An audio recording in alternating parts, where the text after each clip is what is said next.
استطعت وما توفيقي إلا بالله عليه توكلت وإليه أنيب حصنت نفسي بالحي القيوم الذي لا يموت أبدا ودفعت عني السوء بألف ألف لا حول ولا قوة إلا بالله العلي العظيم أنت أم أم أبو ആണുങ്ങൾ ചൊല്ലി أنت أم أم أبو ما رأينا فيهما مثل حسنك قط يا سيدي خير النبي لا إله إلا الله لا إله إلا الله لا إله إلا الله محمد رسول الله أنت منجينا غدا من شفاعتك الصفا من لنا مثلك يا سيدي خير النبي لا إله إلا الله لا إله إلا الله لا إله إلا الله محمد رسول الله ارتكبت على الخطا غير حصر وعدد لك أشكو فيه يا سيدي خير النبي لا إله إلا الله لا إله إلا الله لا إله إلا الله محمد رسول الله മുഅ്മിനീങ്ങളെ മുഹമ്മദ് നബി സല്ലല്ലാഹു അലൈഹി വസല്ലമ തങ്ങളിൽ നിന്നാണ് എല്ലാ വിഷയത്തിലും നമ്മൾ മാതൃക സ്വീകരിക്കേണ്ടത്, പ്രത്യേകിച്ച് കുടുംബജീവിതത്തിൽ മാതൃക സ്വീകരിക്കേണ്ടത്. നമ്മുടെ കുടുംബജീവിതം പരാജയപ്പെടുന്നതിൻ്റെ വളരെ പ്രധാനപ്പെട്ട ഒരു കാരണം ലക്ഷ്യം മറക്കുന്നു എന്നതാണ്. ഒരിക്കൽ പുണ്യനബിയുടെ മടിയിൽ സല്ലല്ലാഹു അലൈഹി വസല്ലം ആയിഷ ബീവി റളിയല്ലാഹു അൻഹ, ആയിഷ ബീവിൻ്റെ മടിയിൽ നബിതങ്ങൾ ഇങ്ങനെ കിടക്കുകയാണ്. കുറേ സമയം കിടന്നപ്പോൾ അറിയാതെ നിങ്ങൾ ഉറങ്ങി. നബിതങ്ങൾ ഉറങ്ങിയപ്പോൾ ആയിഷ ബീവി ഇങ്ങനെ അല്പസമയം മുഖത്തേക്ക് നോക്കിയിരുന്ന് അവസാനം കരഞ്ഞു. ബഹുമാനപ്പെട്ട ആയിഷ ബീവി റളിയല്ലാഹു അൻഹ കരഞ്ഞപ്പോൾ ആരംഭ റസൂലിന്റെ പൂമുഖത്തേക്ക് രണ്ടിറ്റ് കണ്ണുനീരറ്റി വീണു. നബിതങ്ങൾ ഞെട്ടി ഉണർന്നുകൊണ്ട് ചോദിച്ചു, യാ ആയിഷു, ഏ ആയിഷ, അഹസൻത, നിനക്ക് ദുഃഖമായോ? യാ ആയിഷു, ഏ ആയിഷ, നിനക്ക് വിഷമായോ ഞാൻ ഉറങ്ങിയത്? നീ കുറെ സമയം സംസാരിക്കണമെന്ന് കരുതിയിരുന്നു, അത് നടക്കാതെ പോയി, വിഷമിച്ചോ? എന്തേ കരഞ്ഞത്? ആ സമയത്ത് ആയിഷ ബീവി റളിയല്ലാഹു അൻഹ പറഞ്ഞു, അല്ലാഹുവിൻ്റെ റസൂലേ, ദുനിയാവിൽ എനിക്ക് മടിയിൽ കിടത്താൻ നിങ്ങളെ ലഭിക്കും. നാളെ സ്വർഗത്തിൽ നമ്മളെല്ലാവരും എത്തിച്ചേർന്നാൽ എനിക്കിങ്ങനെ മടിയിൽ കിടത്തി ഉറക്കാൻ നിങ്ങളെ ലഭിക്കുമോ നബിയേ? അതാലോചിച്ചപ്പോൾ എനിക്ക് കരച്ചിൽ വരികയാണ് നബിയേ എന്ന് പറഞ്ഞുകൊണ്ട് കരഞ്ഞു. ഞാനിത് പറയാൻ കാരണം, ഈ ഇരിക്കുന്നതിൽ ഭൂരിഭാഗം ആളുകളും കല്യാണം കഴിച്ച് ഭാര്യയുള്ളവരാണ്. താഴെ ഒരുപാട് സ്ത്രീകളുണ്ട്. കുറച്ച് സ്ത്രീകളെ ഞാൻ വരുമ്പോൾ കണ്ടു, പിന്നെയും കുറേ സ്ത്രീകൾ വന്നിട്ടുണ്ട് എന്നറിഞ്ഞു. ഇപ്പോഴും ചില സ്ത്രീകൾ വന്നുകൊണ്ടിരിക്കുന്നുണ്ട്. തങ്ങൾ വാപ്പോടെ ഇരുന്നിട്ട് താഴേക്ക് കണക്ഷൻ കൊടുത്തപ്പോൾ പെണ്ണുങ്ങളുണ്ട് എന്ന് മനസ്സിലായി. അപ്പം അതുകൊണ്ട് എല്ലാവരും മിക്കവാറും ഒരു 80% കല്യാണം കഴിച്ചവരായിരിക്കും. ഇതെന്തിനുള്ളതാണെന്ന് നമ്മൾ ഇതുവരെ ആലോചിച്ചിട്ടുണ്ടാവില്ല. എന്തിനാണ് ഇപ്പം ഈ കല്യാണം? അല്ലാഹു റബ്ബുൽ ഇസ്സത്ത് സ്വർഗം പരിചയപ്പെടുത്തിയപ്പോൾ സ്വർഗം ആദ്യം മുതൽ അവസാനം വരെ ഒറ്റവാക്കിൽ പറഞ്ഞത് സൂറത്ത് യാസീനിലാണ്.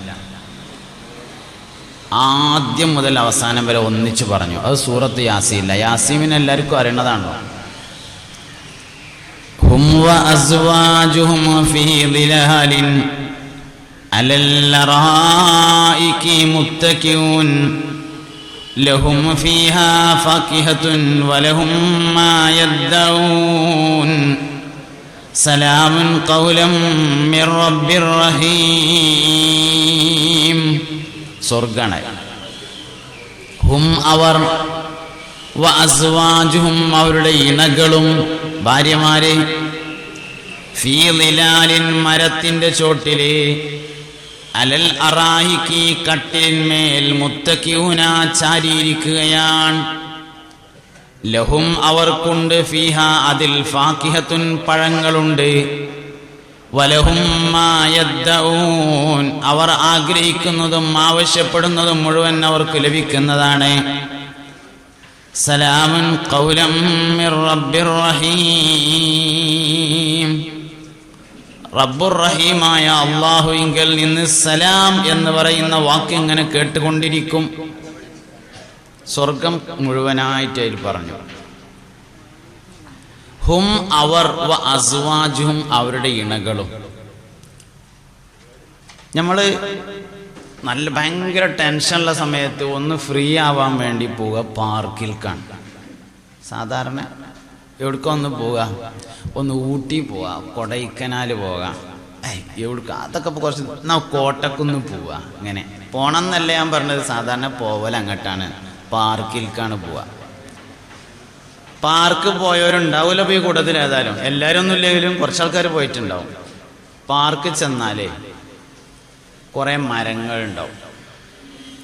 മരത്തിൻ്റെ ചോട്ടിൽ ചാരിയിരിക്കുന്ന കട്ടില്, സിമെന്റിന്റെ അല്ലെങ്കിൽ ഇരുമ്പിന്റെ, നല്ല ചാരിയിരിക്കാൻ പറ്റിയ പെയിന്റൊക്കെ ചെയ്ത ഷാർ കട്ടില്.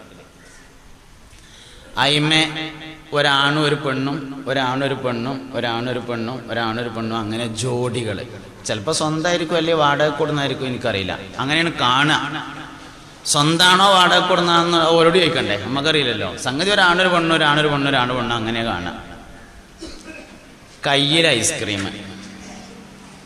ഐസ്ക്രീം കഴിഞ്ഞാൽ പിന്നെ ഓരോരുത്തർക്കും ഇഷ്ടപ്പെട്ട ഭക്ഷണങ്ങൾ ഇങ്ങനെ ഓർഡർ ചെയ്യുന്നതിനനുസരിച്ച് വരും. കടല വേണ്ടവർക്ക് അത്, ഒരു ചിക്കൻ്റെ പീസ് കിട്ടിയാൽ തിരക്കടില്ലെങ്കിൽ അത് കിട്ടും.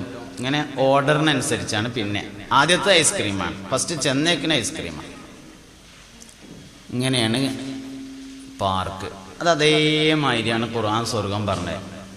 എന്തൊക്കെ ഇപ്പം ഉള്ളതൊന്നുകൂടിയും പറയട്ടോ. ഒന്ന് മരത്തിൻ്റെ ചൂട്, നിഴല്. 2 ചാരിയിരിക്കുന്ന കട്ടില്. 3 ഇണകള്.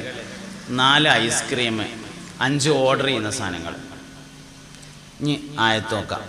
ഹും വ അസ്വാജുഹും അവരും അവരുടെ ഇണകളും, ഫീ ളിലാലിൻ മരത്തിന്റെ ചോട്ടില്, അലൽ അറായികി മുത്തഖിഊൻ കട്ടിലുമ്മ ചാരിയിരിക്കുകയാണ്. ലഹും അവർക്കുണ്ട്, ഫീഹാ അതിൽ, ഫാകിഹത്തുൻ ഐസ്ക്രീം, വലഹും മാ യദ്ദഊൻ അത് കഴിഞ്ഞാൽ പിന്നെ ഓർഡർ ചെയ്യുന്ന ഓരോ വസ്തുക്കളുണ്ട്. ഒരു വ്യത്യാസം എന്താ വെച്ചാൽ, ദുന്യാവിലെ ഏത് പാർക്കാണെങ്കിലും മൂത്രമൊഴിക്കാൻ പുറത്തേക്ക് പോകണം. മലമൂത്ര വിസർജനത്തിന് പുറത്തേക്ക് പോകണം. അവിടെ പറ്റൂല, ഇരുന്നോടത്തിരുന്ന് പറ്റൂലല്ലോ. ഏതായാലും എന്നാലും സ്വർഗത്തിനൊരു പ്രത്യേകത ഉണ്ട്. മലമൂത്ര വിസർജനത്തിന് പുറത്തേക്ക് പോവേണ്ടി വരില്ല. കാരണം മലവും മൂത്രവും ഉണ്ടായിരിക്കില്ല. സ്വർഗാവകാശികൾക്ക് മലമില്ല, സ്വർഗാവകാശികൾക്ക് മൂത്രമില്ല, സ്വർഗാവകാശികൾക്ക് മൂക്കിൽ മൂക്കട്ടയില്ല, വായിൽ ഉമിനീരില്ല, ചെവിയിൽ ചെവിക്കായമില്ല, ശരീരത്തിന് വിയർപ്പില്ല, ഒന്നുമില്ല. ഒരു വിയർപ്പുണ്ട്, അത് ഭക്ഷണം കഴിച്ച ഉടനെയാണ് വിയർക്കുക. സ്വർഗത്തിലെ ഔദ്യോഗിക ഭക്ഷണം 2 നേരമാണ്. രാവിലെയും വൈകുന്നേരവും ഖുർആൻ പറഞ്ഞിട്ടുണ്ട്. ഔദ്യോഗിക ഭക്ഷണം 2 നേരമാണ്. പിന്നെ ആവശ്യമുള്ളവർക്ക് അപ്പ കിട്ടിക്കൊണ്ടിരിക്കും. രാവിലത്തെ ഭക്ഷണം കഴിച്ചാൽ ഒരാൾക്ക് സാധാരണഗതിയിൽ 1000 മനുഷ്യന്റെ ശക്തിയാണ്. അപ്പോൾ 1000 ആളുടെ ഭക്ഷണം കഴിക്കും. ഒരാൾ 1000 ആളുടെ ഭക്ഷണം സാധാരണ നോർമൽ കഴിക്കും. ഒരാൾ രാവിലെ 1000 മനുഷ്യന്റെ ഭക്ഷണം കഴിച്ചു കഴിഞ്ഞാൽ ഒന്നിങ്ങനെ വിയർക്കും. വിയർത്ത് കഴിയുമ്പോൾ ആ കഴിച്ച ഭക്ഷണം അവന്റെ ആമാശയത്തിന്റെ ഭാഗമായി മാറുന്നതാണ്. വിയർക്കുമ്പോൾ ആ വിയർപ്പിന്റെ സുഗന്ധം കസ്തൂരിയേക്കാൾ സുഗന്ധമായിരിക്കുമെന്ന് ഹബീബുനാ റസൂലുള്ളാഹി. കസ്തൂരിയുടെ സുഗന്ധം എത്ര? കസ്തൂരിയുടെ സുഗന്ധം 6000 കിലോമീറ്ററാണ്. കസ്തൂരി എന്ന് പറഞ്ഞാല് മാനിന്റെ കൊമ്പിൽ നിന്ന് പൊട്ടുന്ന ഒരു സാധനം. മാനിന്റെ കൊമ്പ് പൊട്ടുമ്പോൾ അതിൽ നിന്ന് വരുന്ന ഒരു കറയാണ് കസ്തൂരി. കസ്തൂരി മാൻ കേട്ടിട്ടുണ്ടാവും. ഒരു മാനിന്റെ കൊമ്പിൽ കസ്തൂരി പൊട്ടിയാൽ അതിന്റെ വാസന 6000 കിലോമീറ്റർ ദൂരത്തേക്ക് കിട്ടും. ദുന്യാവില് 6000 കിലോമീറ്റർ ദൂരത്തേക്ക് കിട്ടും.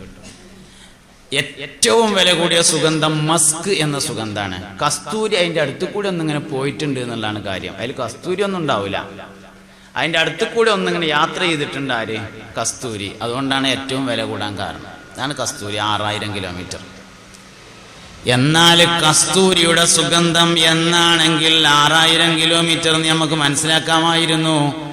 കസ്തൂരിയേക്കാൾ സുഗന്ധം എന്ന് പറഞ്ഞാൽ എത്രയാണ്? കണക്കാക്കാൻ പറ്റൂല. അങ്ങനെയാണ്. നമ്മളിങ്ങനെ ഉൾനാട്ടുകൾക്ക് ചിലപ്പം പരിപാടിക്ക് പോകുമ്പോഴേ മുതുവല്ലൂർക്ക് എത്ര ദൂരം ഉണ്ട് എന്ന് ചോദിച്ചാൽ വയസ്സന്മാരോട് ചോദിച്ചാൽ 2 കിലോമീറ്ററും പിന്നെ കുറച്ചും ഉണ്ട് എന്ന് പറയും. ഈ 2 കിലോമീറ്റർ നമുക്ക് വണ്ടിന്റെ മീറ്ററിൽ നോക്കിയാൽ കാണാൻ പറ്റും. പിന്നെ കുറച്ച് യാതൊരു ചിലപ്പോൾ ഹദ് ഉണ്ടാവില്ല അതിന്. അല്ലെങ്കിൽ 2 മൈൽസും പിന്നെ കുണമുണ്ട് എന്ന് പറയും. 2 മൈൽസ് നമുക്ക് മനസ്സിലാക്കും. പിന്നത്തെ ആ കുണ ഉണ്ടല്ലോ യാതൊരു ഐഡിയയും കിട്ടൂല. അങ്ങനെ ഒരുപാട് കാര്യം പറഞ്ഞിട്ടുണ്ട്. നോമ്പുകാരന്റെ കൂലി അങ്ങനെയാണ് പറഞ്ഞത്. നോമ്പുകാരന്റെ കൂലി എന്നതുപോലെ സ്വർഗത്തിൽ വിയർപ്പിന്റെ സുഗന്ധം കസ്തൂരിയേക്കാൾ സുഗന്ധം എന്നാണ്. കസ്തൂരിയുടെ സുഗന്ധം എന്നാണെങ്കിൽ നമ്മൾ കണക്കൂട്ടിയാ കിട്ടിയെന്നു. കസ്തൂരിയേക്കാൾ സുഗന്ധം എന്നത് കണക്കൂട്ടിയാ കിട്ടൂല. ഞാൻ കല്യാണം കഴിച്ചിട്ടുണ്ട്. ഈ ഇരിക്കുന്നതിൽ ഭൂരിഭാഗം ആൾക്കാർ കല്യാണം കഴിച്ചിട്ടുണ്ട്. നമ്മളിൽ എത്ര പേര് നമ്മുടെ ഭാര്യ സ്വർഗത്തിക്കുള്ളതാണ് എന്ന് മനസ്സിലാക്കുകയും ചിന്തിക്കുകയും ചെയ്തിട്ടുണ്ട് എന്നതാണ് പ്രശ്നം. താഴെ ഒരുപാട് സ്ത്രീകൾ ഇരിക്കുന്നുണ്ട്. എത്ര സ്ത്രീകൾ ഈ ഭർത്താവ് സ്വർഗത്തിലേക്കുള്ളതാണല്ലോ എന്ന് ചിന്തിച്ചിട്ടുണ്ട് എന്നതാണ് പ്രശ്നം. ഓളാണെങ്കിൽ എനിക്ക് സ്വർഗത്തിൽ വേണ്ട എന്ന് ആലോചിക്കണ്ട. കാരണം ആള് ഓളന്നെയാണ്, പക്ഷെ പല്ലിന് ചെരിവൊന്നും ഉണ്ടാവില്ല. ആള് മൂപ്പരെന്നെ സാലിം വയസ്സ് തന്നെയാണ്, പക്ഷെ ഒരു പല്ല് ചെരിഞ്ഞുകാണ്ടൊന്നും ആവൂല എന്നർത്ഥം. 35 വയസ്സാണ്. 35 വയസ്സാണ്. സ്ത്രീകൾക്ക് 16 വയസ്സാണ്. ഇന്നലെയും 16ആണ്, ഇന്നും 16ആണ്, നാളെയും 16ആണ്, എപ്പോഴും 16ആണ്.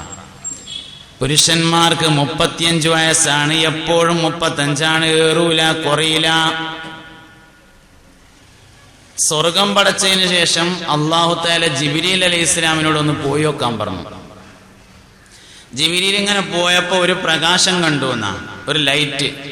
ഉടനെ സുജൂദ് ചെയ്തു. അള്ളാഹുവിന്റെ നൂറാണ് എന്ന് കരുതിയിട്ടാണ് സുജൂദ് ചെയ്തത്.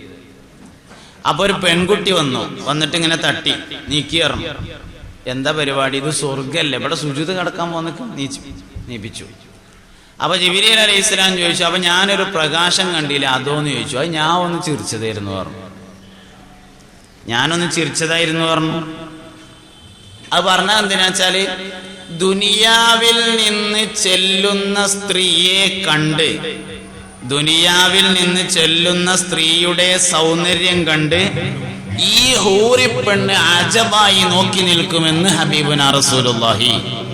അപ്പൊ ദുന്യാവെന്ന് ചെല്ലണ പെണ്ണിന്റെ സൗന്ദര്യം എത്രയിക്കാരം? സാധാരണഗതിയിൽ നമുക്കൊക്കെ 21 ദിവസം കൂടുമ്പോൾ സൗന്ദര്യം കൂട്ടിത്തരുന്നുണ്ട്.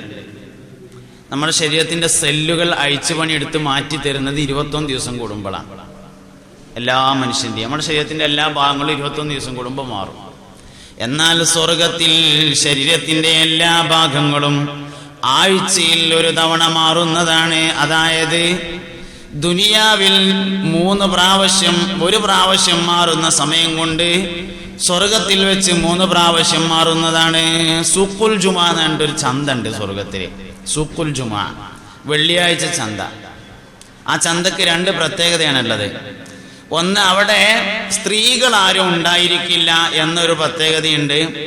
2, ഒന്നും വിൽക്കാനും ഒന്നും വാങ്ങാനും ഇല്ല എന്നൊരു പ്രത്യേകതയും അതിനുണ്ട്. ഒന്നും വിൽക്കാണ്ടാവില്ല, ഒന്നും വാങ്ങാനുണ്ടാവില്ല. സ്ത്രീകളാരും വരില്ല സൂഖുൽ ജുമയില്. അപ്പൊ സ്വർഗത്തിലും പെണ്ണുങ്ങൾ വെള്ളിയാഴ്ച പോണ പരിപാടി ഇല്ല എന്ന് മനസ്സിലാവുന്നുണ്ട്. കാരണം വെള്ളിയാഴ്ച പോകുന്നിടത്തേക്ക് പെണ്ണുങ്ങളാരും ഇല്ലല്ലോ, ഒരു പെരയിലാണ്. സ്വർഗത്തിലായാലും പെണ്ണുങ്ങൾ വെള്ളിയാഴ്ച പോവില്ല. എന്തോ ആവട്ടെ, ഏതായാലും ആണുങ്ങളാണ് വെള്ളിയാഴ്ച ചന്തക്ക് പോവുക. ചന്തയിൽ ചെന്നാൽ ഒന്നും വിൽക്കാനും ഇല്ല, ഒന്നും വാങ്ങാനില്ല. പിന്നെ എന്താ ഉള്ളതിങ്ങനെ പോയിട്ട് ഇങ്ങനെ നോക്കും. നോക്കിയിട്ട് നമ്മള് കോളേജ് പഠിച്ചിന്ന് കണ്ട അബ്ദുൽ ഗഫൂർ അല്ല ആ വരുന്നത്, ഓൻ തന്നെയാണ്. ഓൻ്റെ മേത്തൊരു നല്ല ഭംഗിയുള്ള ഒരു കള്ളിക്കുപ്പായം കണ്ടില്ലേ, നല്ല ചൊറുക്കുണ്ട് നിങ്ങൾ തോന്നുമ്പോഴത്തിന് അങ്ങനത്തെ ഒരു കള്ളിക്കുപ്പായം എൻ്റെ മേത്തും. വേറെ ആർക്കേലും എന്തെങ്കിലും കിട്ടിയിട്ടുണ്ടോ എനിക്ക് കിട്ടാത്തത് നോക്കാൻ പോവുക. അതാണ് ചന്തയിലെ പരിപാടി.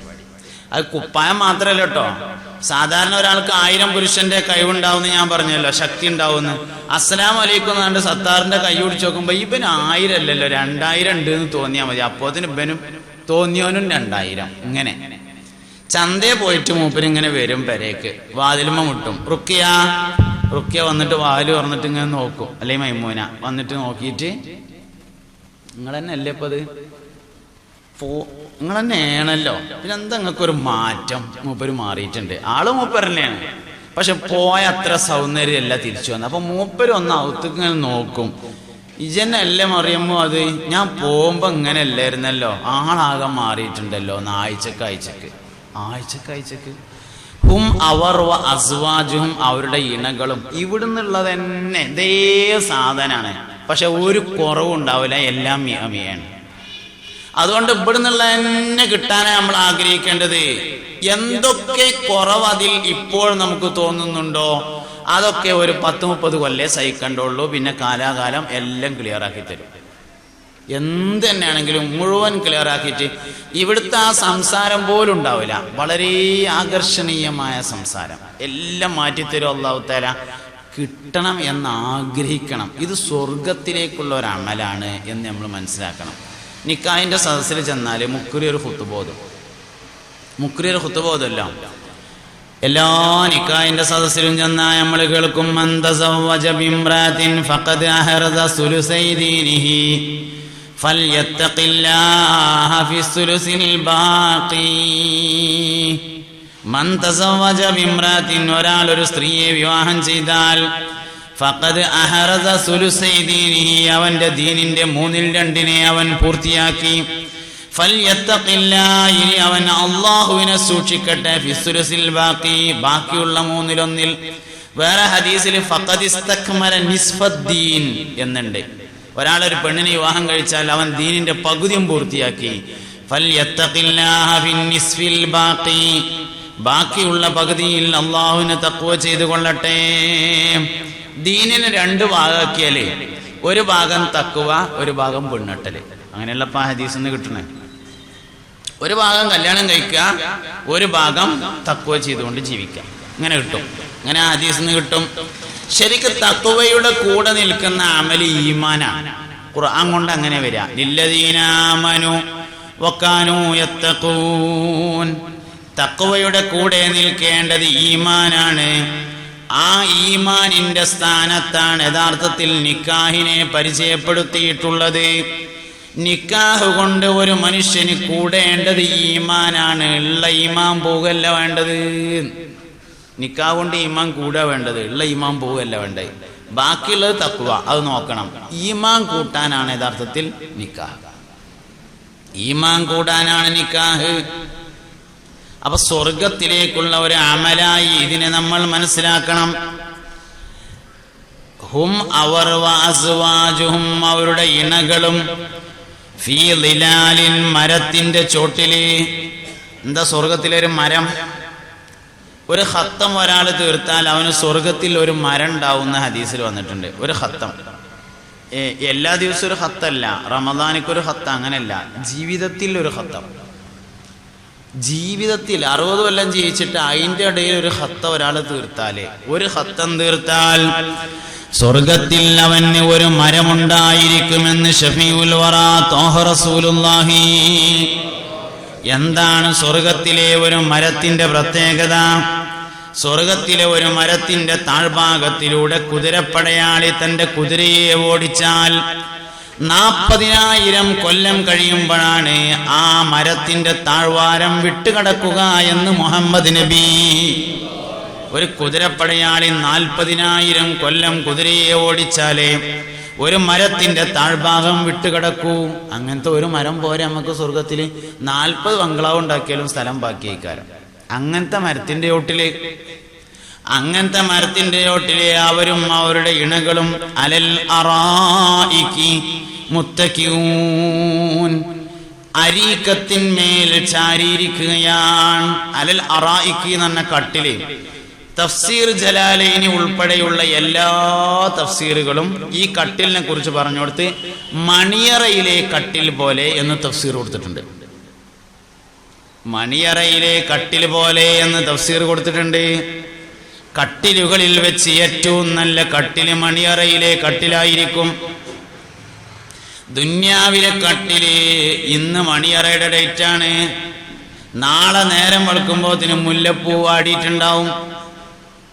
ഒരീസാണ് ഇവിടുത്തെ മണിയറയത്തെ കട്ടിൽ, ഒരീസാണ്, ഒറ്റ ദിവസത്തേക്കാണ്. എന്നാൽ സ്വർഗത്തിലെ കട്ടില് ഓരോ സെക്കൻഡിലും അഴിച്ചുപണി നടത്തുന്നതും പുതുതാക്കുന്നതുമാണ്. സ്വർഗത്തിന്റെ മുല്ലപ്പൂ വാടൂല. മുല്ലപ്പൂ വാടാത്തോണ്ട് തന്നെ മോറും വാടൂല. മുല്ലപ്പൂ വാടുമ്പോഴാണ് മോറ് വാടുക. അതുകൊണ്ട് മുല്ലപ്പൂ വാടൂല, അതുകൊണ്ട് മോറും വാടൂല. മുഖം വാടുകയില്ല. എപ്പോഴും അഴിച്ചു പണിയെടുക്കുന്ന പുതിയ മണിയറയിലെ കട്ടിൽ പോലത്തെ ഒരു കട്ടില്. എന്നും ആദ്യരാത്രിയാണ് സ്വർഗത്തില്, എന്നും ആദ്യരാത്രിയാണ്. ഹബീബുനാ റസൂലുള്ളാഹി സ്വല്ലല്ലാഹു അലൈഹി വസല്ലമ തങ്ങൾ പഠിപ്പിച്ചു, സ്വർഗാവകാശിയായ ഒരാൾ യാത്ര ചെയ്യുന്ന സമയത്ത് അവനും അവന്റെ കട്ടിലും കൂടിയാണ് യാത്ര ചെയ്യുക. സ്വർഗത്തിലെ എല്ലാരെയും എപ്പോഴും കാണാന്നാ.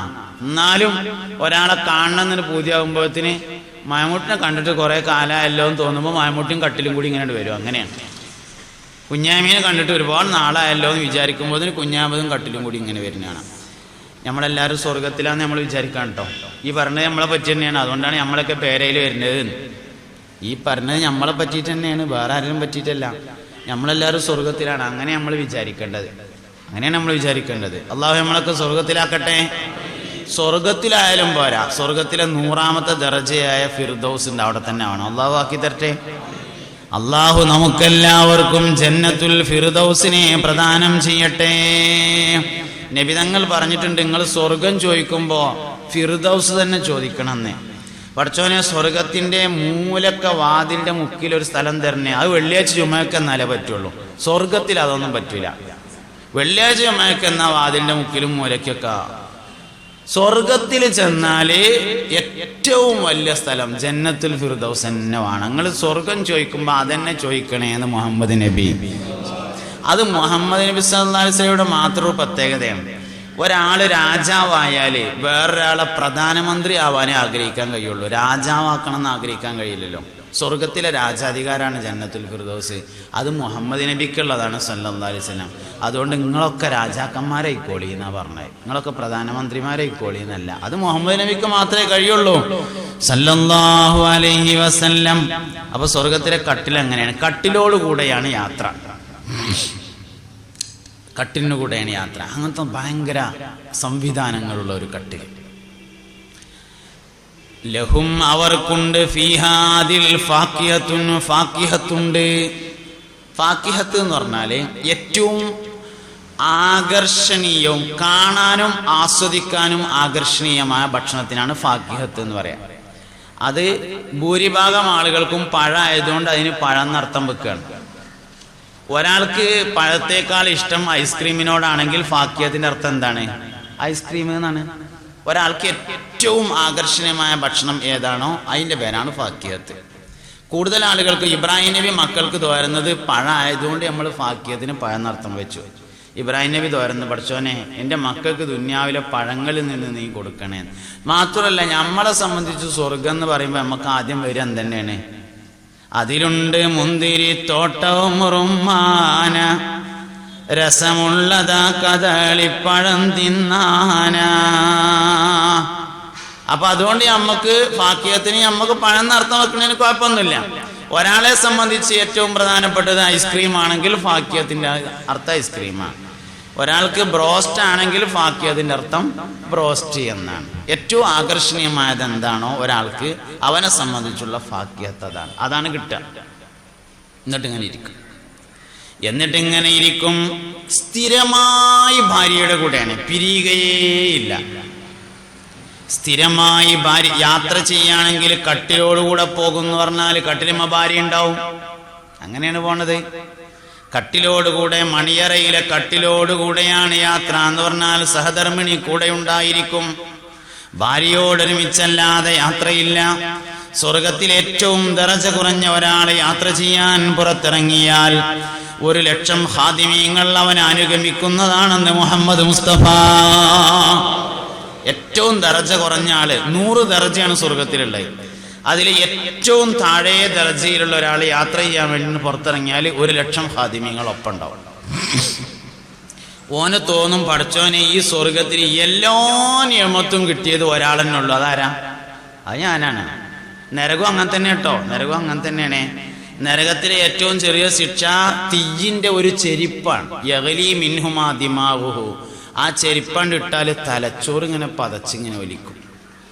ഓന് തോന്നും ഈ നരകത്തിലെ എല്ലാ ശിക്ഷയും കിട്ടിയത് ഒരാളുള്ളൂ, അത് ഞാനാണ് എന്ന് തോന്നും. സ്വർഗത്തിന്റെ നരകത്തിന്റെ അവസ്ഥ അതന്നെയാണ്. അപ്പൊ സ്വർഗത്തിന്റെ ഒരു അവസ്ഥ എന്ന് പറഞ്ഞാൽ അതാണ്, എല്ലാം കിട്ടിയത് ഒരാളുള്ളൂ, അത് ഞാനാന്ന് ഏറ്റവും ചെറിയ ദർജയിലുള്ള ആൾക്ക് തന്നെ തോന്നുന്ന അത്രയും നിഅമത്ത് അല്ലാഹു തആല കൊടുക്കുകയാണ്. അത് ആസ്വദിച്ചുകൊണ്ട് അവനും അവന്റെ ഭാര്യയും ഇങ്ങനെ ഇരിക്കുകയാണ് സ്വർഗത്തിൽ. വെറുക്കപ്പെടുന്ന ഒന്നും ഉണ്ടായിരിക്കില്ല, വെറും ആനന്ദകരം മാത്രമാണ്. നബിയേ, ഇവിടെ എനിക്ക് മടിയിൽ കിടത്താൻ നിങ്ങളെ ലഭിച്ചു നബിയേ. നാളെ സ്വർഗത്തിൽ വെച്ച് എനിക്ക് മടിയിൽ കിടത്താൻ നിങ്ങളെ ലഭിക്കില്ലേ എന്നാലോചിച്ചപ്പോ എനിക്ക് കരച്ചിൽ വന്നതാണ്. അല്ലാഹുവിന്റെ റസൂലേ സല്ലല്ലാഹു അലൈഹി വസല്ലം ജീവിതത്തിൽ ഒരിക്കലെങ്കിലും പടച്ചോനെ എൻ്റെ ഭാര്യനെ എനിക്ക് സ്വർഗത്തിൽ കിട്ടൂലേ എന്നാലോചിച്ച് കരയാൻ ഞമ്മക്കോ, എൻ്റെ ഭർത്താവിനെ എനിക്ക് സ്വർഗത്തിൽ കിട്ടൂലേ എന്നാലോചിച്ച് കരയാൻ ഭാര്യക്കോ കഴിഞ്ഞിട്ടുണ്ടോ? അതാണ് നമ്മളെ കുടുംബജീവിതം പരാജയപ്പെടുന്നതിൻ്റെ കാരണം. ഇത് ഇവിടം കൊണ്ടാണ് ആസ്വദിച്ച് തീർക്കാനുള്ളതെന്ന് നമ്മൾ മനസ്സിലാക്കിയത്. അവിടെയാണ് പ്രശ്നം പറ്റുന്നത്. ഇത് ഇവിടല്ല, ഇത് ജീവൻ റൂഹ് പിരിയുന്നതോടുകൂടെ ആരംഭിക്കുന്ന ഒരു ജീവിതമാണ് എന്ന് മനസ്സിലാക്കിയാൽ എല്ലാ പ്രശ്നവും തീർന്നു. ജീവൻ പിരിഞ്ഞത് മുതലാണ് യഥാർത്ഥത്തിൽ ഈ ജീവിതത്തിന്റെ ആരംഭമുള്ളത്. ഇണകളായുള്ള ആസ്വദിച്ച ജീവിതം ഇവിടേക്കുള്ളതല്ല, അത് സ്വർഗത്തിലേക്കുള്ളതാണ്. അവിടുന്ന് തുടങ്ങിയത്. ആദം വല്ലിപ്പ വല്യമ്മാനെ കല്യാണം കഴിച്ചത് സ്വർഗത്തുനിന്നാണ്. സ്വർഗത്തിൽ നിന്ന് തുടങ്ങി സ്വർഗത്തിൽ അവസാനിക്കുന്നതാണ് കുടുംബജീവിതം, വൈവാഹിക ജീവിതം. വല്ലിപ്പ വല്യമ്മാനെ കല്യാണം കഴിച്ചത് സ്വർഗത്തുനിന്നാണ്. പക്ഷേ അവർ വീട് കൂടിയിരുന്നില്ലെന്ന് ബഹുമാനപ്പെട്ട ഹുജ്ജത്തുൽ ഇസ്ലാം അബൂ ഹാമിദുൽ ഗസാലി തന്റെ അൽ ബിദായത്ത് വന്നിഹായയിൽ രേഖപ്പെടുത്തിയിട്ടുണ്ട്. കല്യാണം കഴിച്ചു എന്നുള്ളൂ, ഒന്നിച്ചൊരു പുതപ്പിൽ കിടന്നുറങ്ങിയിട്ടില്ല. അതിന് പോലും ഇങ്ങോട്ട് വന്നതാണ്. അതിനാണ് അവർ രണ്ടുപേരും ഇങ്ങോട്ട് വന്നത്. ബഹുമാനപ്പെട്ട ആദം അലൈഹിസ്സലാം വന്നിട്ട് ദജിന എന്ന് പറയുന്ന പ്രദേശത്തിറങ്ങി ശ്രീലങ്കയില്. ഹവ്വാ ബീവി റളിയല്ലാഹു അൻഹ സൗദി അറേബ്യയിലെ ജിദ്ദയിൽ ഇറങ്ങി.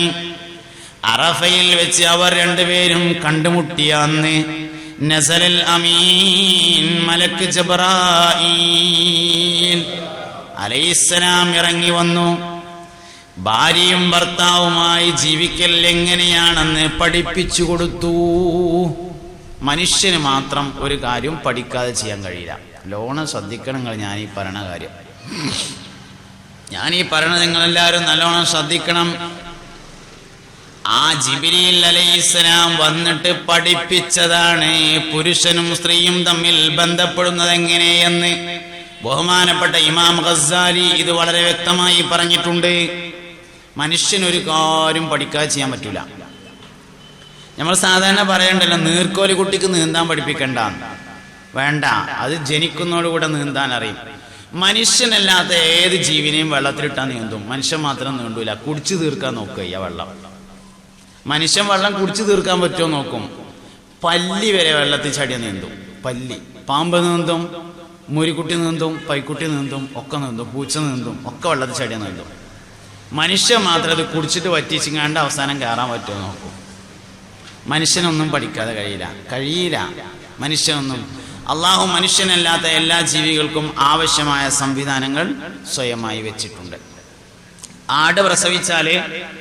ആട് പ്രസവിച്ചാൽ അല്പസമയം ആടിന്റെ കുട്ടി ഇങ്ങനെ കിടക്കും. ഒന്ന് ക്ഷീണമൊക്കെ മാറിയതിന് ശേഷം മൂപ്പര് എഴുന്നേറ്റ് കയ്യും കാലൊക്കെ ഒന്ന് കുടഞ്ഞിട്ട് മെല്ലെ പോയി ഉമ്മാന്റെ അകട്ടിൽ പോയിട്ട് പാലുടിക്കും. മനുഷ്യന്റെ കുട്ടി ജനിച്ചാലോ? മനുഷ്യന്റെ കുട്ടി ജനിച്ചാൽ വേറൊരാൾ എടുത്തുകൊണ്ടുപോയിട്ട് മുലയുടെ അടുത്ത് കൊണ്ടാക്കിയിട്ട് മുലക്കണ്ണ് വായിലേക്ക് വെച്ച് ഞെക്കിക്കൊടുത്തെങ്കിൽ മാത്രമേ കുടിക്കൂ. മനുഷ്യന് ഉമ്മാന്റെ മുല കുടിക്കാൻ വരെ ജന്മനാ കഴിയില്ല. നമുക്കതിനൊന്നും അറിയില്ല. നമുക്കെല്ലാം പഠിക്കണം. കുടുംബജീവിതം നമ്മൾ എവിടെ നിന്ന് പഠിച്ചു? ആര് പറഞ്ഞു തന്നു? വൈവാഹിക ജീവിതം എന്ന് പറയുന്നത്, പുരുഷൻ സ്ത്രീയായിട്ടുള്ള ജീവിതം എന്ന് പറയുന്നത് ഉമ്മ പഠിപ്പിക്കേണ്ടതാണ്. യഥാർത്ഥത്തിൽ ഉമ്മയിൽ നിന്നാണ് ലൈംഗിക ജീവിതം പഠിക്കേണ്ടത്. പഠിക്കേണ്ട സമയത്ത് കുട്ടി അത് ചോദിച്ചിട്ടുണ്ട്, ഉമ്മ പറഞ്ഞു കൊടുക്കാതിരുന്നതാണ്. മൂത്ത കുട്ടിക്ക് 3 വയസ്സായി. രണ്ടാമത്തെ കുട്ടിനെ ആശുപത്രിയിൽ നിന്ന് പ്രസവിച്ച് 7-ാമത്തെ ദിവസം 8-ാമത്തെ ദിവസം ആശുപത്രിയിൽ നിന്ന് വന്ന് കുട്ടിനെ കാണലും തിരക്കൊക്കെ ആയി ഒക്കെ കഴിഞ്ഞ് എല്ലാം കാലിയായപ്പോൾ ആരുമില്ലാത്ത സമയം നോക്കിയിട്ട് മൂത്ത കുട്ടി 3.5 വയസ്സുകാരൻ വന്നിട്ട് ഉമ്മാന്റെ അടുത്ത് വന്നിട്ട്, ഉമ്മ ഇന്നിനെ എവിടുന്ന് കിട്ടിയതാന്ന് ചോദിച്ചില്ലേ? അന്ന് ഉമ്മ എന്തേ പറഞ്ഞു? ആശുപത്രിയിൽ നിന്ന് കിട്ടിയതാണ്, ഗവൺമെന്റ് ആശുപത്രിയിൽ നിന്ന്. എന്താ മനസ്സിലാക്കുക? ഇതേമാതിരി ഒരു 3.5 കൊല്ലം മുമ്പ് ഇനിയും ഗവൺമെന്റ് ആശുപത്രിയിൽ നിന്ന് കിട്ടിയതെന്നല്ല മനസ്സിലാക്കുക. എന്തുകൊണ്ട് ആ കുട്ടിക്ക് അത് കൃത്യമായിട്ടൊന്ന് പറഞ്ഞു കൊടുത്തൂടെ? അത് ഉമ്മാന്റെ ഉദരത്തിൽ ഉമ്മാന്റെ പള്ളങ്ങനെ പൊന്തി കണ്ടിന്നിലേക്ക് ഇമ്മാന്റെ വയറ്റിൽ ഇങ്ങനെ ഉണ്ടായതാ. കൃത്യമായിട്ട് പറഞ്ഞു കൊടുക്കുക. ഓൻ ചോദിക്കായിട്ടല്ല, അമ്മ പറഞ്ഞു കൊടുക്കായിട്ടാണ്. ഉമ്മയിൽ നിന്നാണ് ലൈംഗിക ജീവിതം ഒരു കുട്ടി പഠിക്കേണ്ടത്. മനുഷ്യൻ ഒരു കാര്യം പഠിക്കാതെ ചെയ്യാൻ കഴിയില്ല. ഒരു കാര്യം മനുഷ്യന് പഠിക്കാതെ ചെയ്യാൻ കഴിയില്ല. അതുകൊണ്ട് നമ്മൾ ആര് പഠിച്ചു, നമ്മൾ ആരെ പഠിപ്പിച്ചു, അത് വളരെ പ്രധാനപ്പെട്ട ഒരു കാര്യമല്ലേ. സെക്സ് എന്ന് പറയുന്ന, ലൈംഗികത എന്ന് പറയുന്നത് ഒരു യാഥാർത്ഥ്യമാണ്, ഒരു സത്യമാണ്. സത്യത്തെ നിഷേധിച്ചിട്ട് എന്താ കാര്യം? അതിനെ ഉൾക്കൊള്ളുക എന്നതാണ് ഏറ്റവും പ്രധാനം. അത് ഉൾക്കൊള്ളുക എന്നത് ഏറ്റവും പ്രധാനമാണ്. നമ്മളെല്ലാ കാര്യങ്ങളും നമ്മളെടുത്ത അങ്ങനെ തന്നെയാണ്. ഞങ്ങളോട് അത്ഭുതകരമായ ഒരു കാര്യം പറയാണ്. 20 ദശലക്ഷം ഇനം ജന്തുക്കൾ പ്രപഞ്ചത്തിലുണ്ട്. 20 ദശലക്ഷം ഇനം ജന്തുക്കൾ. അതിൽ മനുഷ്യനല്ലാത്ത ഒരു ജീവിയും കുട്ടികൾ ഉണ്ടാവാൻ വേണ്ടിയല്ലാതെ ഇണചേരാറില്ല എന്നതാണ് സത്യം. നിങ്ങളെല്ലാവരും ശ്രദ്ധിക്കണം.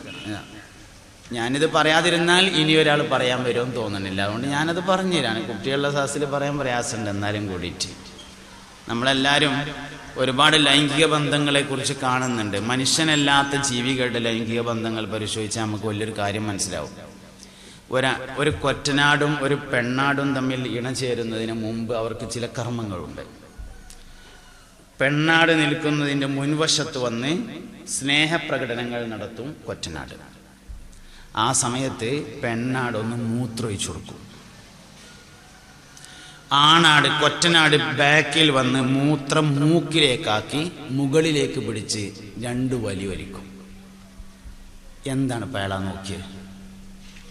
എന്താണ് ആ ആട് പരിശോധിച്ചത്? മൂത്രം പരിശോധിക്കുന്നത് എന്തിനാ? മൂത്രം പരിശോധിക്കുന്നത് ഗർഭിണിയാണോ എന്നറിയാനാണ്.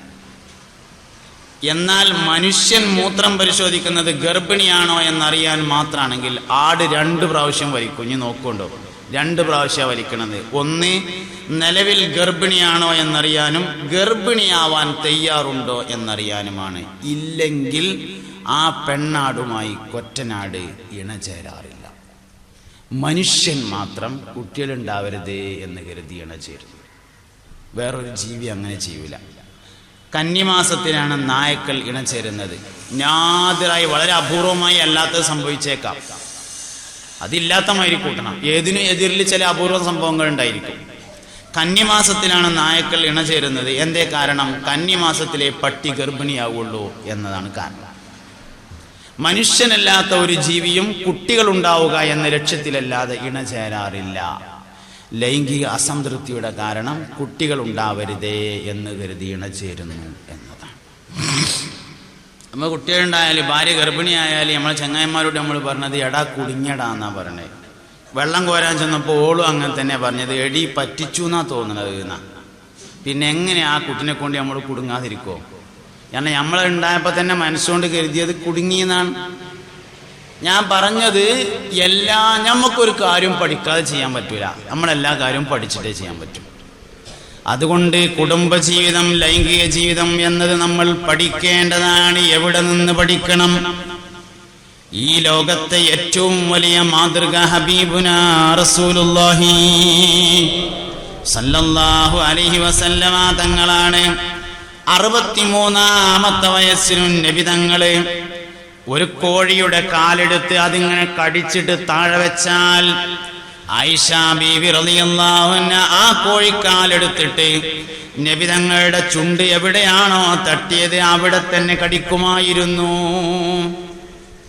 63-ാമത്തെ വയസ്സിലും ബഹുമാനപ്പെട്ട സഫിയ ബീവി റളിയല്ലാഹു അൻഹ ഒരു ഗ്ലാസ് പാലെടുത്തിട്ട് ഇങ്ങനെ കുടിച്ച് ഗ്ലാസ് താഴെ വെച്ചാൽ നബി തങ്ങൾ ആ ഗ്ലാസ് എടുത്തിട്ട് സഫിയ ബീവിയുടെ വായ എവിടെയാണോ തട്ടിയത് അവിടെ തന്നെ വായ വെച്ച് പാല് കുടിക്കുമായിരുന്നു. ഏതെങ്കിലും 63 കൂട്ടണ്ട, ഏതെങ്കിലും ഒരു 45 വയസ്സായ ഭാര്യ ഭർത്താവിനെ നിങ്ങൾക്ക് ഇങ്ങനെ കാണിച്ചു തരാൻ പറ്റുമോ? ആരടുത്തുനിന്ന് നമ്മൾ പഠിച്ചത്? കുടുംബജീവിതം മുഹമ്മദ് നബിയിൽ നിന്ന് പഠിക്കണം സല്ലല്ലാഹു അലൈഹി വസല്ലം. കുടുംബജീവിതം നബി തങ്ങളിൽ നിന്ന് പഠിക്കണം. ഇടക്കിടക്ക് ഇങ്ങനെ ആടിനെ കറുത്താല് അതിന്റെ കുറകെടുത്തിട്ട് ഖദീജാബിയുടെ കൂട്ടുകാരികൾക്കാന്ന് പറഞ്ഞിട്ട് ഇങ്ങനെ കൊടുത്തയക്കും നബി തങ്ങള്. വല്ലാതായപ്പോ ഒരു ദിവസം ആയിഷ ബീവി ചോദിച്ചു, അജൂസുൻ കഥാ കഥ നബിയെ നിങ്ങളിങ്ങനെ എപ്പോഴും പറഞ്ഞ ഈ ഖദീജ ഒരു തള്ളല്ലേ എന്ന് ചോദിച്ചു. ഒരു തള്ളനെ പറ്റിയിട്ടല്ലേ നിങ്ങൾ പറയണത്? എപ്പോഴും ഇങ്ങനെ പറയണ്ടല്ലോ. വഖദ് അബ്ദലകല്ലാഹു ഖൈറൻ മിൻഹാ, ഖദീജയേക്കാൾ ഖൈറായ ധാരാളം സ്ത്രീകളെ അള്ളാഹു നിങ്ങൾക്ക് പകരം തന്നില്ലയോ നബിയേ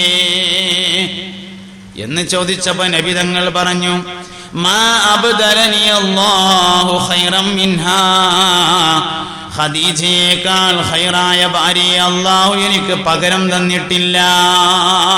എന്നിട്ട് 3 കാര്യം പറഞ്ഞു. ഒന്നാമത്തെ കാര്യം വലദത്തിനി ഇബ്നഹാ, ഖദീജ എനിക്ക് കുട്ടികളെ പ്രസവിച്ചു തന്നിരിക്കുന്നു. ഒരു സ്ത്രീയുടെ ഏറ്റവും വലിയ മഹത്വം എന്ന് പറഞ്ഞത് ഗർഭപാത്രമാണ്. ഒരു പെണ്ണിന്റെ ഏറ്റവും വലിയ മഹത്വം ഗർഭപാത്രമാണ്. ഗർഭപാത്രം നഷ്ടപ്പെട്ടാൽ ശബ്ദം വരെ മാറും. ശരീരത്തിൽ രോമവളർച്ചയുണ്ടാകും. ഗർഭപാത്രം നഷ്ടപ്പെട്ടാൽ സ്ത്രീകൾക്ക് ശരീരത്തിൽ രോമവളർച്ച കൂടുതലായിരിക്കും. താടി മീശയൊക്കെ ഉണ്ടാവാൻ തുടങ്ങും. ശബ്ദം വരെ പുരുഷൻ്റെതായി മാറും. സ്ത്രീയുടെ ഏറ്റവും വലിയ മഹത്വം ഗർഭപാത്രമാണ്. ചില അനിവാര്യതകളിൽ എടുത്തു കളയേണ്ടി വരും. ഞാനതിന് ശരിക്കൊന്നല്ല കേട്ടോ, ഞാനത് പാടില്ല എന്നൊന്നും പറയല്ല. പക്ഷെ പെണ്ണിന്റെ ഏറ്റവും വലിയ മഹത്വം ഗർഭപാത്രമാണ്. വലദത്തിനി ബിനഹാ, ഖദീജ എനിക്ക് കുട്ടിയെ പ്രസവിച്ചു തന്നു. 2 കുട്ടികളെ, മക്കളെ അറുത്ത് തോൽ പൊളിച്ച് വൈക്കോൽ നിറച്ച് നിങ്ങളല്ല കേട്ടോ. ഒരു സലാത്തല്ലേ, യാ നബി സലാം അലൈക്കും, യാ റസൂൽ സലാം അലൈക്കും, യാ ഹബീബ് സലാം അലൈക്കും, സ്വലവാത്തുല്ലാഹി അലൈക്കും. അതർക്കടില്ല, ഇടയിലിരുത്തുക.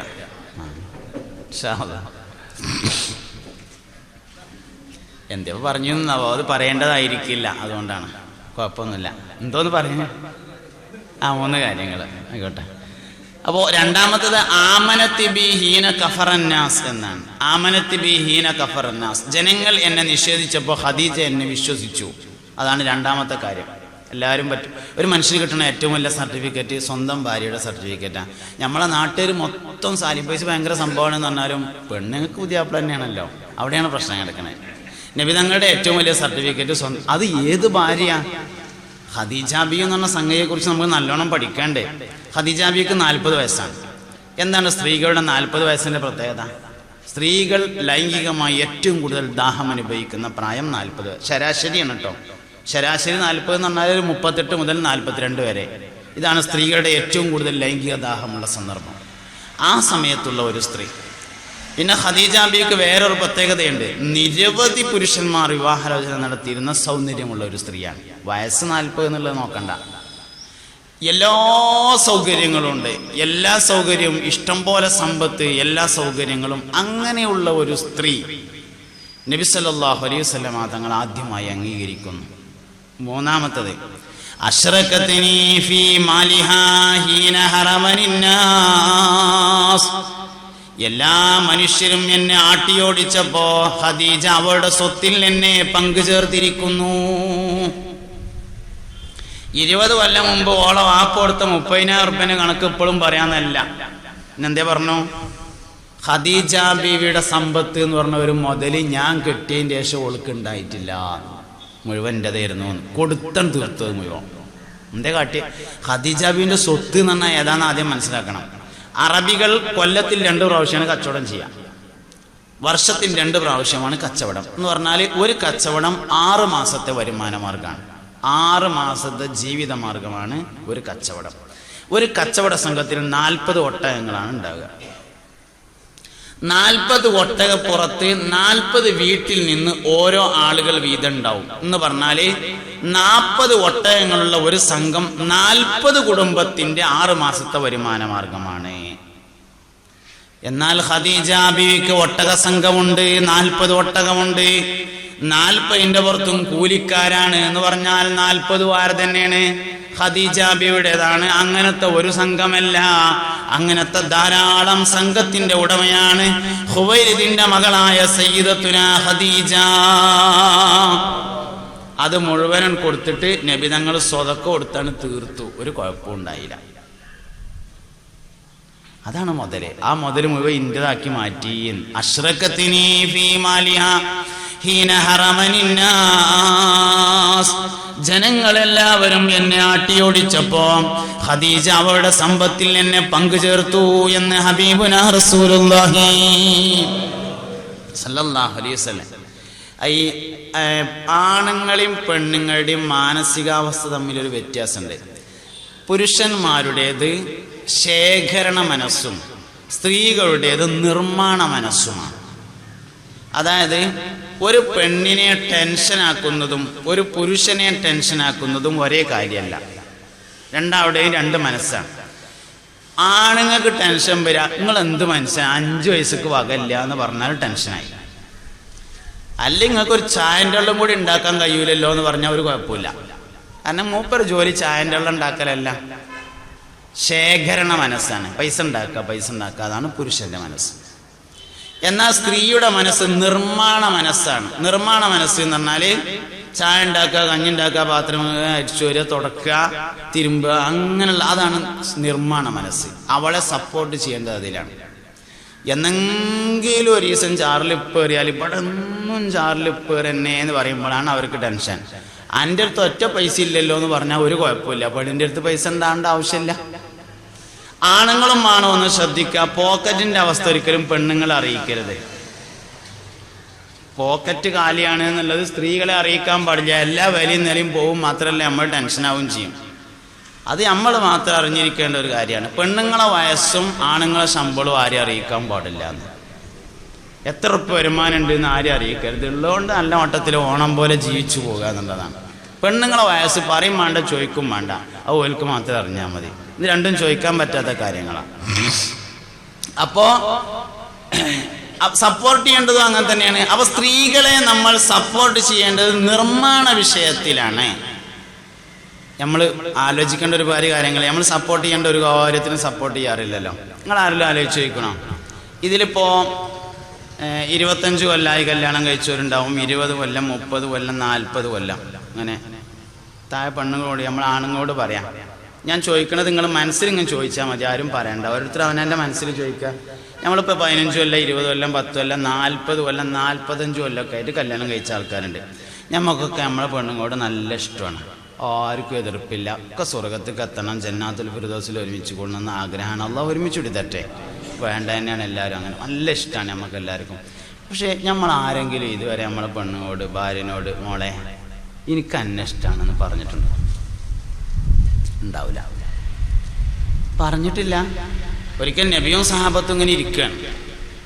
ആ സ്ഥലത്ത് കൂടെ ഒരാളിങ്ങനെ നടന്നു പോയപ്പോൾ ഒരു സഹാബി വര്യൻ പറഞ്ഞു, നബി ആ പോയ ആളെ എനിക്ക് നല്ല ഇഷ്ടമാണ് എന്ന് പറഞ്ഞു. ഇജത് അയാളോട് പറഞ്ഞിട്ടുണ്ടോ ചോദിച്ചു. ഇല്ല പറഞ്ഞു. എന്നാൽ പോയി പറഞ്ഞിട്ട് ഇനി ഇവിടെ ഇരുന്നാൽ മതി പറഞ്ഞു. പറഞ്ഞയച്ചു.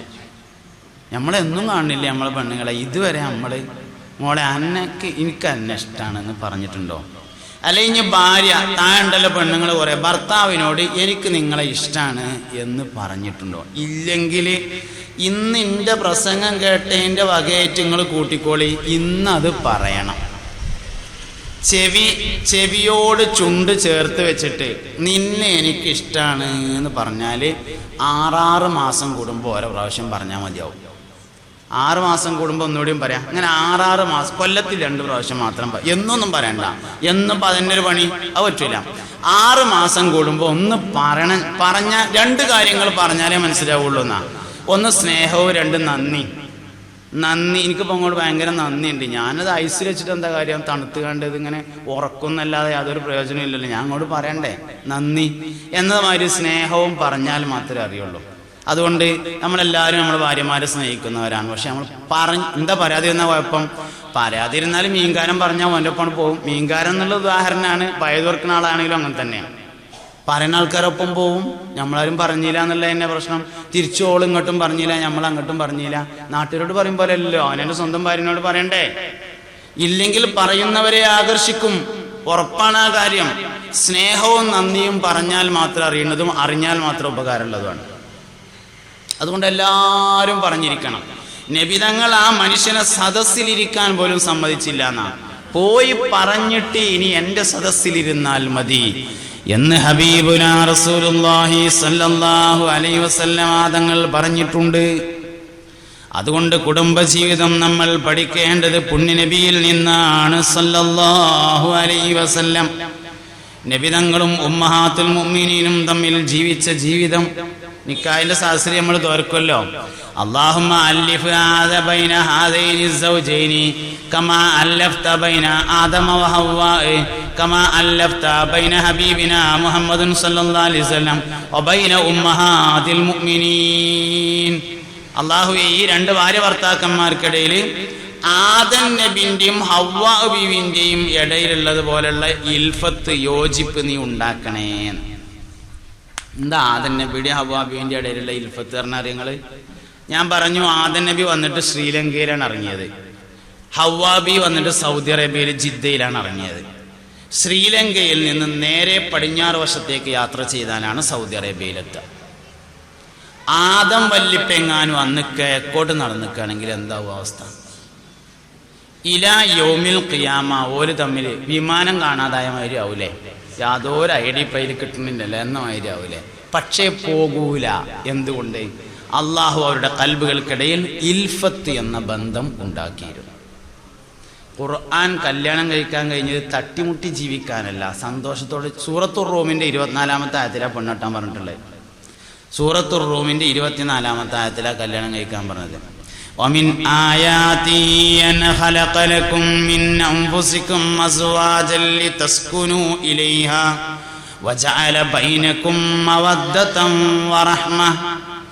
ومن آياته അല്ലാഹുവിന്റെ ദൃഷ്ടാന്തങ്ങളിൽ പെട്ടതാണ് അൻ ഖലഖ ലക്കും, നിങ്ങൾക്ക് വേണ്ടി അവൻ സൃഷ്ടിച്ചിരിക്കുന്നു, മിൻ അൻഫുസിക്കും, നിങ്ങളുടെ അൻഫുസിൽ നിന്ന് തന്നെ, അസ്വാജൻ, ഇണകളെ, ലിതസ്കുനു ഇലൈഹാ, നിങ്ങൾ സമാധാനത്തോടു കൂടെ ജീവിക്കാൻ വേണ്ടിയിട്ട്. ലിതസ്കുനു ഇലൈഹ എന്ന് പറഞ്ഞാൽ വളരെ സമാധാനത്തിൽ ജീവിക്കാൻ വേണ്ടിയാണ് നിങ്ങളോട് കല്യാണം കഴിക്കാൻ പറയുന്നത്. നമ്മളെന്താ പറയാ, പെണ്ണെട്ടിയാൽ കാല് കെട്ടി എന്നാണ് നമ്മളെ മലപ്പുറം ഭാഗങ്ങളിലൊക്കെ ഉള്ള ഒരു പ്രയോഗമാണ്. പെണ്ണെട്ടിയാൽ പിന്നെ ഇടങ്ങാറായി എന്ന് നമ്മൾ പറയാം. ഖുർആൻ ഇടങ്ങാറാവാൻ കല്യാണം കഴിക്കാൻ പറഞ്ഞിട്ടില്ല. ഒരാൾ കല്യാണം കഴിച്ചതിന് ശേഷം ഇടങ്ങാറായാണെങ്കിൽ എന്ത് മനസ്സിലായി? ഖുർആൻ പറഞ്ഞ കല്യാണമല്ല നടന്നത് എന്ന് മനസ്സിലാവും. ഖുർആൻ കല്യാണം കഴിക്കാൻ പറഞ്ഞാൽ എന്തിനാ? ലിതസ്കുനു ഇലൈഹ, ഉള്ള സമാധാനം കൂടാൻ വേണ്ടിയിട്ടാണ്. ഉള്ള സമാധാനം കൂടിയും പോകാൻ വേണ്ടിയിട്ടല്ല. അതിനാ രണ്ട് കാര്യങ്ങൾ. വജഅല ബൈനകും മവദ്ദതൻ വറഹ്മ, മവദ്ദത്ത് റഹ്മത്ത് എന്നിവയായ രണ്ട് ഗുണങ്ങൾ അല്ലാഹു നിങ്ങൾക്ക് നൽകിയിട്ടുള്ളത് സമാധാനത്തോടുകൂടെ കുടുംബജീവിതം മുന്നോട്ട് കൊണ്ടുപോവാൻ വേണ്ടിയാകുന്നു.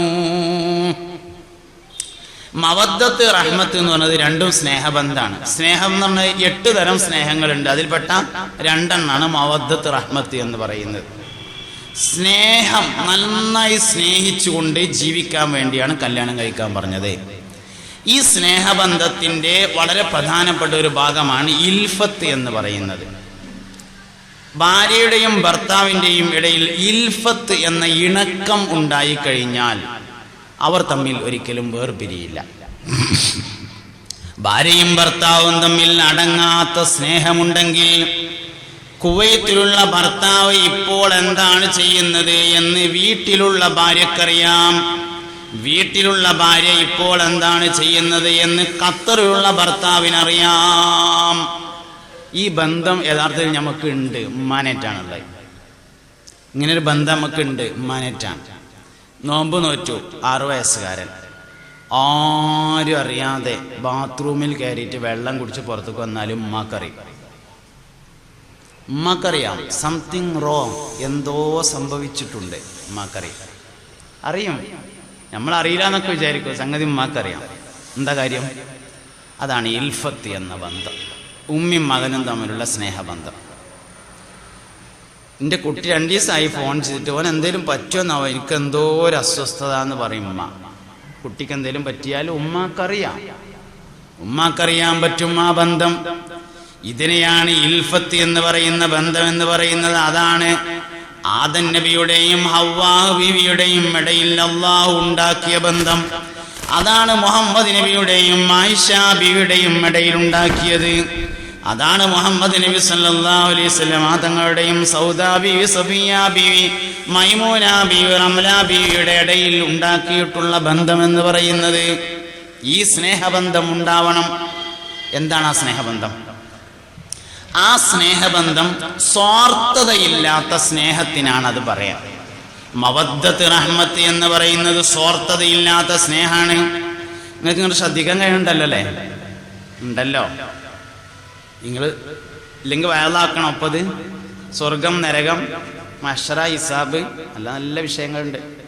ആയിക്കോട്ടെ ഇൻഷാ അല്ലാഹ്. അവ ഈ മവദ്ദത്ത് റഹ്മത്ത് എന്ന സ്നേഹബന്ധത്തിലേക്ക് ഒരു മനുഷ്യൻ എങ്ങനെ പോവുക? അതായത് സ്നേഹം 2 തരത്തിലുണ്ട്. ഒന്ന് സ്വാർത്ഥതയുള്ളതും ഒന്ന് സ്വാർത്ഥത ഇല്ലാത്തതും. ഈ സ്വാർത്ഥത എന്ന് നമ്മൾ പറയുമ്പോൾ ദുന്യാവിലേക്ക് ആലോചിക്കണ്ട. ഇപ്പോൾ നമ്മളെ നാട്ടുകാരനായ വെളിയങ്കോട് ഉമർ ഖാദി റളിയല്ലാഹു അൻഹു റൗള ഷരീഫിന്റെ അടുത്ത് ചെന്നിട്ട് ഒരു പാട്ട് പാടി. അപ്പൊ റൗള തുറന്നു. യാ അക്റമൽ ഖുറമാലാ അതാബികും ഉമറൽ ഫഖീറൽ മുർതജി ലിജനാബികും യർജുൽ ലതാഅലൽ ബഖായി ബിബാബികും വദ്ദമഉ മിൻ ഐനൈഹി സലസജീമാ സല്ലു അലൈഹി വസല്ലിമു തസ്ലീമാ. റൗള തുറന്നു. ഇത് നമ്മളെ സബീനന്റെ സൈഡിലുണ്ട്. ഈ ആക്രമം ബൈത്ത് ഹജ്ജിന് പോകുമ്പോൾ എഴുതെടുത്ത് പോവുക. 1000 വട്ടം ചെല്ലിയാലും തുറക്കൂല. 10,000 വട്ടം ചെല്ലിയാലും തുറക്കൂല. എന്തേ? ബെയ്ത്ത് ഒന്നല്ലാത്തതല്ല കാരണം. ബെയ്ത്ത് ഒന്ന് തന്നെയാണ്. ഇത് ചെല്ലിയാൽ തുറക്കും റൗള ഷരീഫിന്റെ വാതിലിന്ന് നമ്മളെ തല പറഞ്ഞു തന്നതാണ്. നമ്മുടെ തലേനെ നമുക്ക് പറഞ്ഞത് ഇത് ചെല്ലിയാൽ തുറക്കും. എന്നാൽ ഉമർ ഖാദിക്ക് തന്റെ തല പറഞ്ഞു കൊടുത്തതായിരുന്നില്ല. തന്റെ ഹൃദയത്തിൽ നിന്ന് അറിയാതെ വന്നുപോയതാണ് ഒരു പാട്ട്. അപ്പൊ സ്നേഹം രണ്ട് തരത്തിലുണ്ട്. ഒന്ന് മസ്തിഷ്കബന്ധിതമായ സ്നേഹമുണ്ട്, ഒന്ന് ഹൃദയബന്ധിതമായ സ്നേഹമുണ്ട്. തലന്റെ സ്നേഹമുണ്ട്, ഹൃദയത്തിന്റെ സ്നേഹമുണ്ട്. നമ്മളെല്ലാവരും ഇപ്പം നമ്മളെ കുട്ടികളെ നോക്കുന്നുണ്ട്. എന്തിന്? വലുതാവുമ്പോൾ നോക്കാൻ. ആര് പറഞ്ഞു? തല പറഞ്ഞു. ഇപ്പൊ ഒരു കുട്ടി ഉണ്ടായി, ഈ കുട്ടി 10 മണിക്കൂറിൽ കൂടുതൽ ജീവിക്കൂല എന്ന് ഡോക്ടർ പറഞ്ഞു. അതിന്റെ വാൾവിന് 5 ഓട്ടയാണ്, ജീവിക്കൂല, എല്ലാവർക്കും അറിയും, ഉറപ്പാണ്.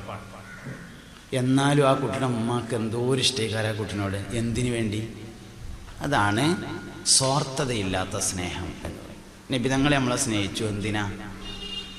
നബിതങ്ങൾ നമ്മളെ സ്നേഹിച്ചു എന്തിന്? നമ്മളെന്തെങ്കിലും ചെയ്തു കൊടുത്തിട്ടാണോ നബിതങ്ങൾക്ക്? നമ്മളൊന്നും ചെയ്തു കൊടുത്തിട്ട് വേണ്ട. എത്ര സ്നേഹം എന്നറിയങ്ങള്. വാപ്പയും ഉമ്മയും മക്കളെ തിരിഞ്ഞുനോക്ക സിറാത്ത് പാലം കടന്നിട്ടാണ്. നോക്കും, നോക്കാതിരിക്കൂല.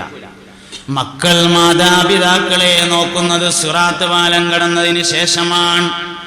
എന്നാൽ സിറാത്ത് പാലം കടക്കുന്നതിന് മുമ്പ് ഒരേ ഒരു മനുഷ്യൻ മാത്രമാണ് തിരിഞ്ഞു നിൽക്കുക. അത് മുഹമ്മദ് നബി.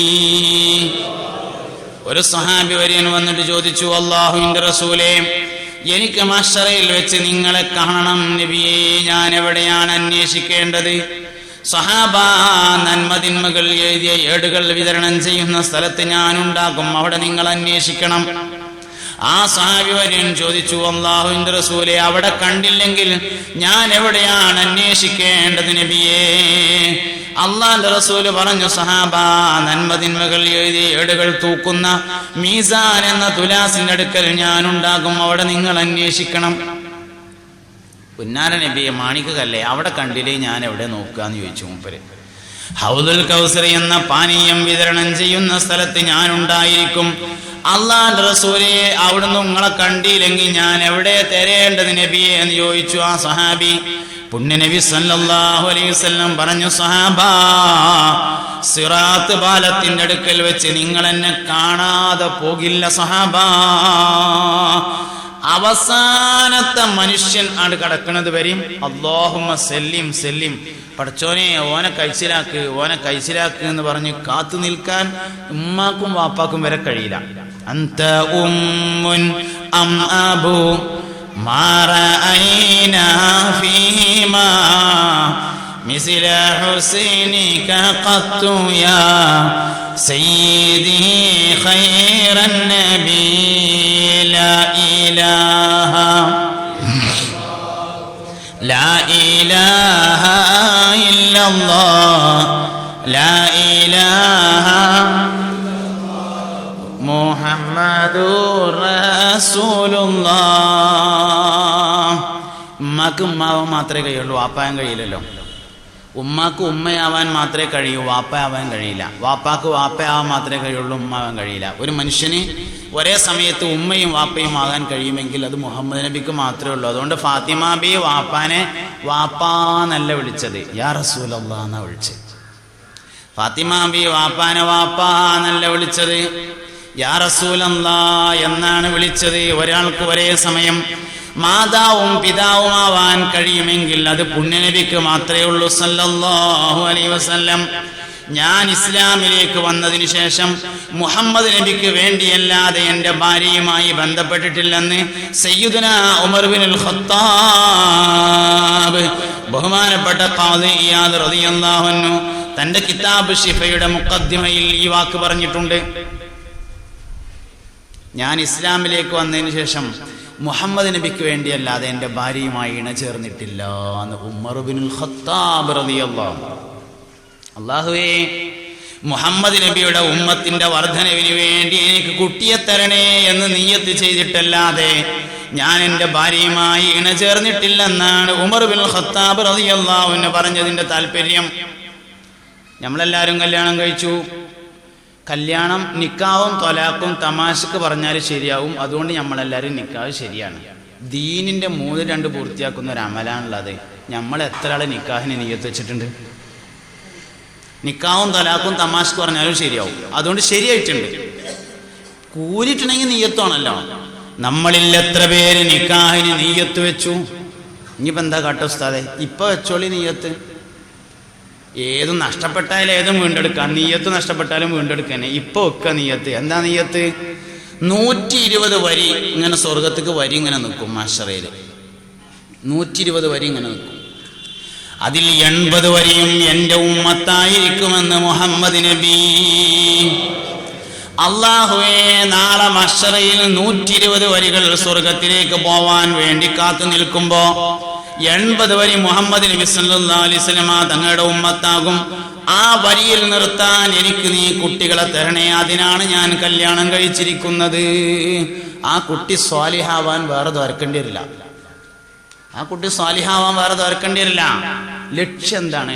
കൊടുക്കുന്നവന്റെ ലക്ഷ്യവും വാങ്ങുന്നവന്റെ ലക്ഷ്യവും ഒന്നായിരിക്കണം.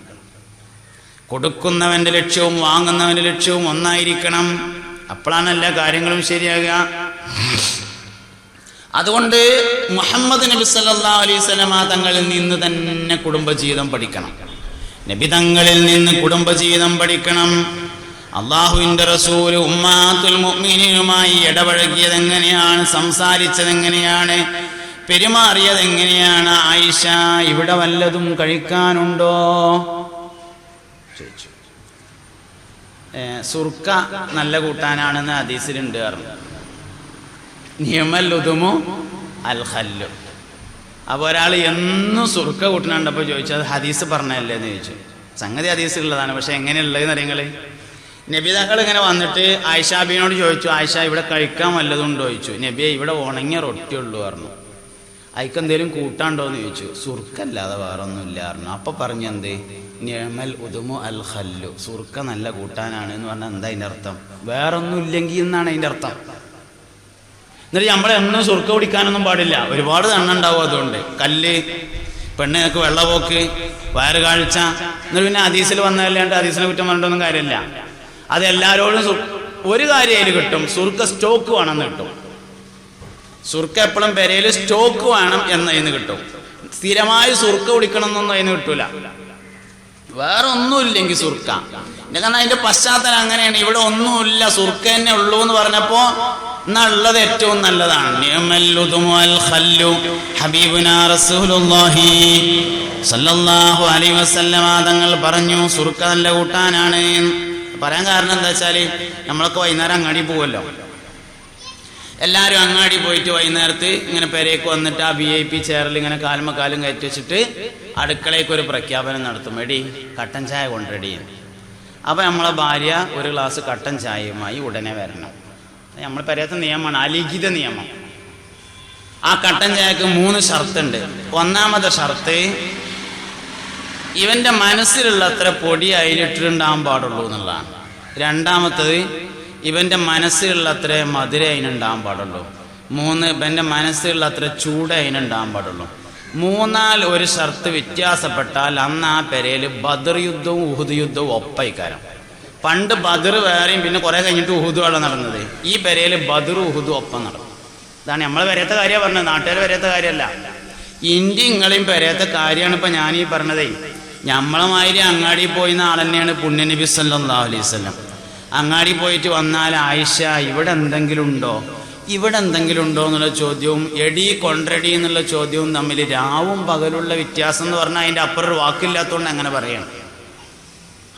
ഇങ്ങനെയാണ് ഓരോ സമീപനങ്ങളും, എല്ലാ സമീപനങ്ങളും അങ്ങനെയാണ്. നമ്മൾ നബിതങ്ങളിൽ നിന്ന് കുടുംബജീവിതം പഠിക്കണം. ഹബീബുനാ റസൂലുള്ളാഹി സ്വല്ലല്ലാഹു അലൈഹി വസല്ലമ തങ്ങളിൽ നിന്ന് കുടുംബജീവിതം പഠിക്കണം.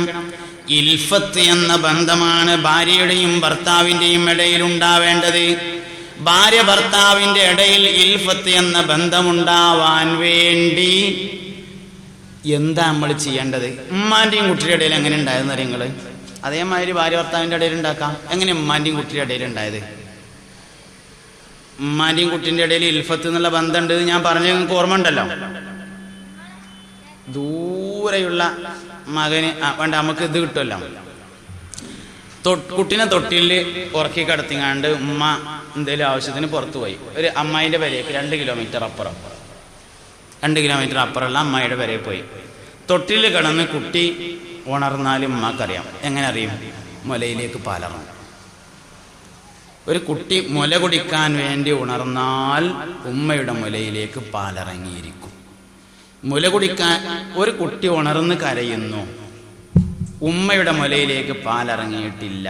എന്നാൽ കുട്ടി ഉണരുന്നതും കുട്ടി കരഞ്ഞതും മുല കുടിക്കാനല്ല എന്ന് മനസ്സിലാക്കാം. മുല കുടിക്കാനല്ല, പിന്നെന്തിനായിരിക്കും? ഈ ലോകത്ത് തൗഹീദിന് വേണ്ടി ഏറ്റവും കൂടുതൽ കരയുന്നത് കുട്ടിയാണെന്ന് ഗസാലി ഇമാം പറഞ്ഞതാണ്. തൗഹീദിന് വേണ്ടി നമ്മൾ ഈ ദുനിയാവിൽ വന്ന് ആദ്യമായി കരഞ്ഞത് തൗഹീദിന് വേണ്ടിയാണ്, ലാ ഇലാഹ ഇല്ലല്ലാഹ് കേൾക്കാൻ വേണ്ടിയിട്ട്. അഫ്ളലു മാ ഖുൽതു അന വന്നബിയ്യൂന മിൻ ഖബ്ലി ഖൗലു ലാ ഇലാഹ ഇല്ലല്ലാഹ് ഹബീബുനാ റസൂലുള്ളാഹി. ഈ പ്രപഞ്ചത്തിൽ ജനിച്ചു വന്ന് നമ്മൾ ആദ്യമായി കരഞ്ഞത് തൗഹീദിന്റെ വാചകം കേൾക്കാനാണ്. ഓടി വന്ന ഉമ്മ നമുക്ക് തൗഹീദിന്റെ വാചകം പാടിത്തന്നു, ലാ ഇലാഹ ഇല്ലല്ലാഹ് പാടിത്തന്നപ്പോൾ എത്രയോ തവണ നമ്മൾ ഉറങ്ങിയിട്ടുണ്ട്. ഉമ്മയുടെയും കുട്ടിയുടെയും ഇടയിൽ അല്ലാഹു ബന്ധമുണ്ടാക്കിയത് തൗഹീദിന്റെ വാചകം ഇങ്ങനെ ചൊല്ലിത്തന്നുകൊണ്ടാണ്. അതുകൊണ്ടാണ് ആ ബന്ധം ഉണ്ടാക്കിയത്. അങ്ങനെ ഈണത്തിൽ പാടിത്തരുന്നു. ഭാര്യ ഭർത്താക്കന്മാർക്കിടയിലും ഇതുകൊണ്ട് തന്നെ ആ ബന്ധം ഉണ്ടാവും. ഭാര്യയും ഭർത്താവും ഒരുമിച്ചിരുന്ന് ഹദ്ദാദ് ചൊല്ലിയാൽ, ഭാര്യയും ഭർത്താവും ഒരുമിച്ചിരുന്ന് മൗലൂദ് ഓതിയാല്, അഷ്റഖ ചൊല്ലിയാല്, ബുർദബൈത്ത് ചൊല്ലിയാല്,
ബിസ്മില്ലാഹിർ റഹ്മാനിർ റഹീം. മുഅ്മിനീങ്ങളെ, മുഹമ്മദ് നബി സല്ലല്ലാഹു അലൈഹി വസല്ലം ഉൾപ്പെടെയുള്ള എല്ലാ അമ്പിയാക്കളും ലാ ഇലാഹ ഇല്ലല്ലാഹ് എന്ന ഒരു വാക്ക് പറയാൻ വേണ്ടി വന്നു. മരിക്കുമ്പോൾ പറയാനുള്ള വാക്കാണ്. ജീവിതത്തിലെ ഏറ്റവും പ്രധാനപ്പെട്ട സമയം എന്ന് പറഞ്ഞത് മരണരംഗാണ്. ഏറ്റവും പ്രധാനപ്പെട്ട സമയത്ത് ചെയ്യാൻ വേണ്ടി എല്ലാവരും സൂക്ഷിച്ചു വെക്കേണ്ട ഒരു വാക്ക്, ആ വാക്കിന് വേണ്ടിയാണ് യഥാർത്ഥത്തിൽ കുട്ടികൾ പോലും കരയുന്നത് എന്നാണ്. അപ്പം നമ്മളെ ഇടയിലേക്ക് ഒരു ചെറിയ കുട്ടി വന്ന് പെട്ടാൽ കുട്ടി കരയല്ലോ. ഒരു ചെറിയ കുട്ടി ഒന്നിങ്ങനെ നോക്കും, പരിചയമുള്ള ആരുമില്ലെങ്കിൽ കുട്ടികൾ കരയും. അപ്പോൾ ബാക്കിൽ നിന്ന് കുട്ടിയുടെ വാപ്പ വന്നിട്ട് കൈമ പിടിച്ചാൽ കരച്ചു നിർത്തും. വാപ്പാൻ്റെ അടുത്ത് നിന്നൊരു കുട്ടി കരയാണെങ്കിലോ, വാപ്പ എടുത്തപ്പോൾ ഒരു കുട്ടി കരയാണ്. അപ്പം ഉമ്മ വന്നിട്ട് കുട്ടീനെ വാങ്ങിയാൽ കരച്ചിൽ നിർത്തും. കാരണം വാപ്പയേക്കാൾ പരിചയവും ബന്ധവും ഉമ്മാനോടാണ്. ഇനി ഉമ്മാൻ്റെ അടുത്ത് നിന്നൊരു കുട്ടി കരയാണെങ്കിലോ, ഉമ്മയേക്കാൾ പരിചയമുള്ള ആൾ വരണം, അപ്പോഴാണ് നിർത്തുക. ഏതാ ഉമ്മാനേക്കാൾ പരിചയമുള്ള ആൾ? അതാണ് തൗഹീദിൻ്റെ വാക്ക്. താരാട്ടിൻ്റെ രഹസ്യം എന്ന് പറഞ്ഞാൽ അതാണ്. താരാട്ടിൻ്റെ രഹസ്യം എന്ന് പറഞ്ഞാൽ അതാണ്. ലാ ഇലാഹ ഇല്ലല്ലാഹു ലാ ഇലാഹ ഇല്ലല്ലാഹ് ലാ ഇലാഹ ഇല്ലല്ലാഹു മുഹമ്മദുർ റസൂലുള്ളാഹ്. ഇപ്പോഴും നമുക്ക് അതിൻ്റെ ഫീലിംഗ് കിട്ടും. നമ്മൾ അന്ന് ദുനിയാവിൽ ജനിച്ചു വന്ന് ആദ്യമായി കരഞ്ഞത് ഇത് കേൾക്കാനായിരുന്നു. ദുനിയാവിൽ ജനിച്ചു വന്ന് നമ്മൾ ആദ്യമായി കരഞ്ഞത് ഈ വാക്ക് കേൾക്കാനാണ്. അങ്ങനെ നമ്മൾ അന്നത് കേട്ടു, നമ്മൾ ഒരുപാട് തവണ അത് കേട്ടു ഉറങ്ങി. എപ്പോഴാണ് ഒരു കുട്ടി ഉണരുന്നത്? ഉറക്കത്തിൽ നമ്മുടെ ശരീരത്തിൽ നിന്ന് ഇറങ്ങി അള്ളാഹുവിലേക്ക് സഞ്ചരിക്കുന്ന റൂഹ് ശരീരത്തിലേക്ക് തിരിച്ചു വരുമ്പോൾ, അതായത് ഇലാഹിയായ കണക്ഷൻ വിടുമ്പോഴാണ് ഒരു കുട്ടി ഉണരുക. കുട്ടികൾ നല്ല പഠിക്കേണ്ട സംഗതിയാണ്. കുട്ടികൾ മനുഷ്യന്മാരെ നോക്കൂലല്ലോ, നിങ്ങൾ ശ്രദ്ധിച്ചു വേണോ? മനുഷ്യന്മാരെ ചെറിയ കുട്ടികൾ നോക്കാറില്ല. വെള്ള കളർ കണ്ടാൽ നോക്കും, വെളുത്ത ഡ്രസ്സോ കണ്ടാൽ നോക്കും, ലൈറ്റ് കണ്ടാൽ നോക്കും. കുട്ടികൾ അതാ നോക്കുക. അതെന്താ അങ്ങനെ നോക്കാൻ കാരണം? മാലാഖമാരുടെ ലോകവുമായി അവർക്കുള്ള ബന്ധമാണ്. ദുനിയാവിലേക്ക് അവസാനം തുറക്കുന്നതും കണ്ണാണ്, ദുനിയാവിൽ നിന്ന് ആദ്യമായി അടക്കുന്നതും കണ്ണാണ്. ചെവിയൊക്കെ തുറന്ന് എല്ലാം തുറന്നതിന് ശേഷം അവസാനേ ദുനിയാവിലേക്ക് കണ്ണ് തുറക്കുള്ളൂ. എന്നാൽ ആദ്യം ദുനിയാവിൽ നിന്ന് അടക്കുന്നത് കണ്ണായിരിക്കും. ആദ്യം യാത്ര പറയുക കണ്ണാണ്. വാപ്പ നമ്മളെ നോക്കണേന്ന് നമുക്ക് തോന്നും, പക്ഷെ നോക്കുന്നുണ്ടാവില്ല. ആദ്യം യാത്ര പറയുന്നത് കണ്ണായിരിക്കും. അപ്പം ഈ കണ്ണ് ദുനിയാവിലേക്ക് അവസാനേ തുറക്കണുള്ളൂ. കുട്ടികൾ മനുഷ്യന്മാരെ നോക്കാറില്ല, അവർ വെള്ള കളർ നോക്കും. മാലാഖമാരുടെ ലോകവുമായി അവർക്കുള്ള ബന്ധം. ഇങ്ങനെ ബന്ധം പാലിച്ച് കുട്ടികൾ ഇങ്ങനെ പോരുന്നു. അവർക്ക് ഏറ്റവും രസകരമായത് ലാ ഇലാഹ ഇല്ലല്ലാഹ് ചൊല്ലി കേൾക്കുക എന്നതാണ്. ഇത് ഉമ്മ ചൊല്ലിക്കൊടുത്തപ്പോഴാണ് ഉമ്മയും കുട്ടിയും തമ്മിൽ ഇൽഫത്ത് എന്ന ബന്ധമുണ്ടായത്. പിരിയാൻ കഴിയാത്ത ബന്ധമുണ്ടായി. ആ ബന്ധം എത്രയെന്ന് ചോദിച്ചു കഴിഞ്ഞാൽ, ഭാര്യനോട് ഇതിൻ്റെ ഭാര്യ അല്ല എന്ന് ഒരിക്കൽ പറഞ്ഞ ഓളോടെ പേരേക്കാണ് പോകണം. ഉമ്മാനോട് 1000 വട്ടം പറഞ്ഞാലും ഉമ്മ ഉമ്മന്നെ ഇരിക്കും. ബന്ധത്തിൻ്റെ ഊക്കാണത്. ബന്ധത്തിൻ്റെ ഊക്കാണത്. ഈ ലാ ഇലാഹ ഇല്ലല്ലാഹ് എന്നത് ഉമ്മ നമുക്ക് ഇങ്ങനെ ചൊല്ലിത്തന്നു. ഇത് ഇതേപോലെ ഭാര്യയും നമ്മളും തമ്മിൽ ഒരുമിച്ചിരുന്ന് ചെല്ലുകയാണെങ്കിൽ ഇൽഫത്ത് എന്ന ബന്ധം ഭാര്യയും ഭർത്താവും ഉണ്ടാവും. മക്കളെയും കൂടിയും കൂട്ടിയാലോ എല്ലാവരും കൂടി ഭയങ്കര ബന്ധമായിരിക്കും. ഞാൻ പറഞ്ഞത് ഹദ്ദാദ് റാത്തീബ് എന്ന് പറഞ്ഞത് അതിനനുസരിച്ച് തയ്യാർ ചെയ്തൊരു സംഗതിയാണ്. അത് വെറും പള്ളിക്ക് ചെല്ലാനുള്ളതോ മദ്രസ ചെല്ലാനുള്ളതോ മാത്രമല്ല, പെരയിലുമാണ് ഹദ്ദാദ് എല്ലാം. ബഹുമാനപ്പെട്ട അബ്ദുല്ലാഹിൽ ഹദ്ദാദ് റളിയല്ലാഹു അൻഹു എന്ന് പറഞ്ഞാൽ പുണ്യനബിയുടെ കുടുംബം. ഒമാനിലെ സലാലയിലാണ് അദ്ദേഹത്തിൻ്റെ ഖബർ. അബ്ദുല്ലാഹിൽ ഹദ്ദാദിൻ്റെ യമനിലേക്ക് പോകുന്ന ബോർഡറിൽ ഒരു പാറക്കല്ലിൻ്റെ അടിയിൽ സയ്യിദന്മാരുടെ വലിയൊരു ശ്മശാനത്തിലാണ് മഹാനവറുകളുടെ ഖബറുള്ളത് അബ്ദുല്ലാഹിൽ ഹദ്ദാദിൻ്റെ. പകൽ സമയം മുഴുവനായിട്ടും പനിയാണ്. പകൽ മുഴുവൻ പനി, പകൽ മുഴുവൻ ഇരുമ്പ് പണി. ഹദ്ദാദ് എന്ന് പറഞ്ഞാൽ ഇരുമ്പ് പണിയെടുത്ത, ഹദ്ദാദ് എന്ന് പറഞ്ഞാൽ ഇരുമ്പ് പണിക്കാരനാണ്. ആ പേരിൻ്റെ അർത്ഥം തന്നെ അതാണ്, അബ്ദുള്ള എന്നാണ് പേര്. രാവിലെ മുതൽ വൈകുന്നേരം വരെ ഇരുമ്പ് പണിയെടുക്കും.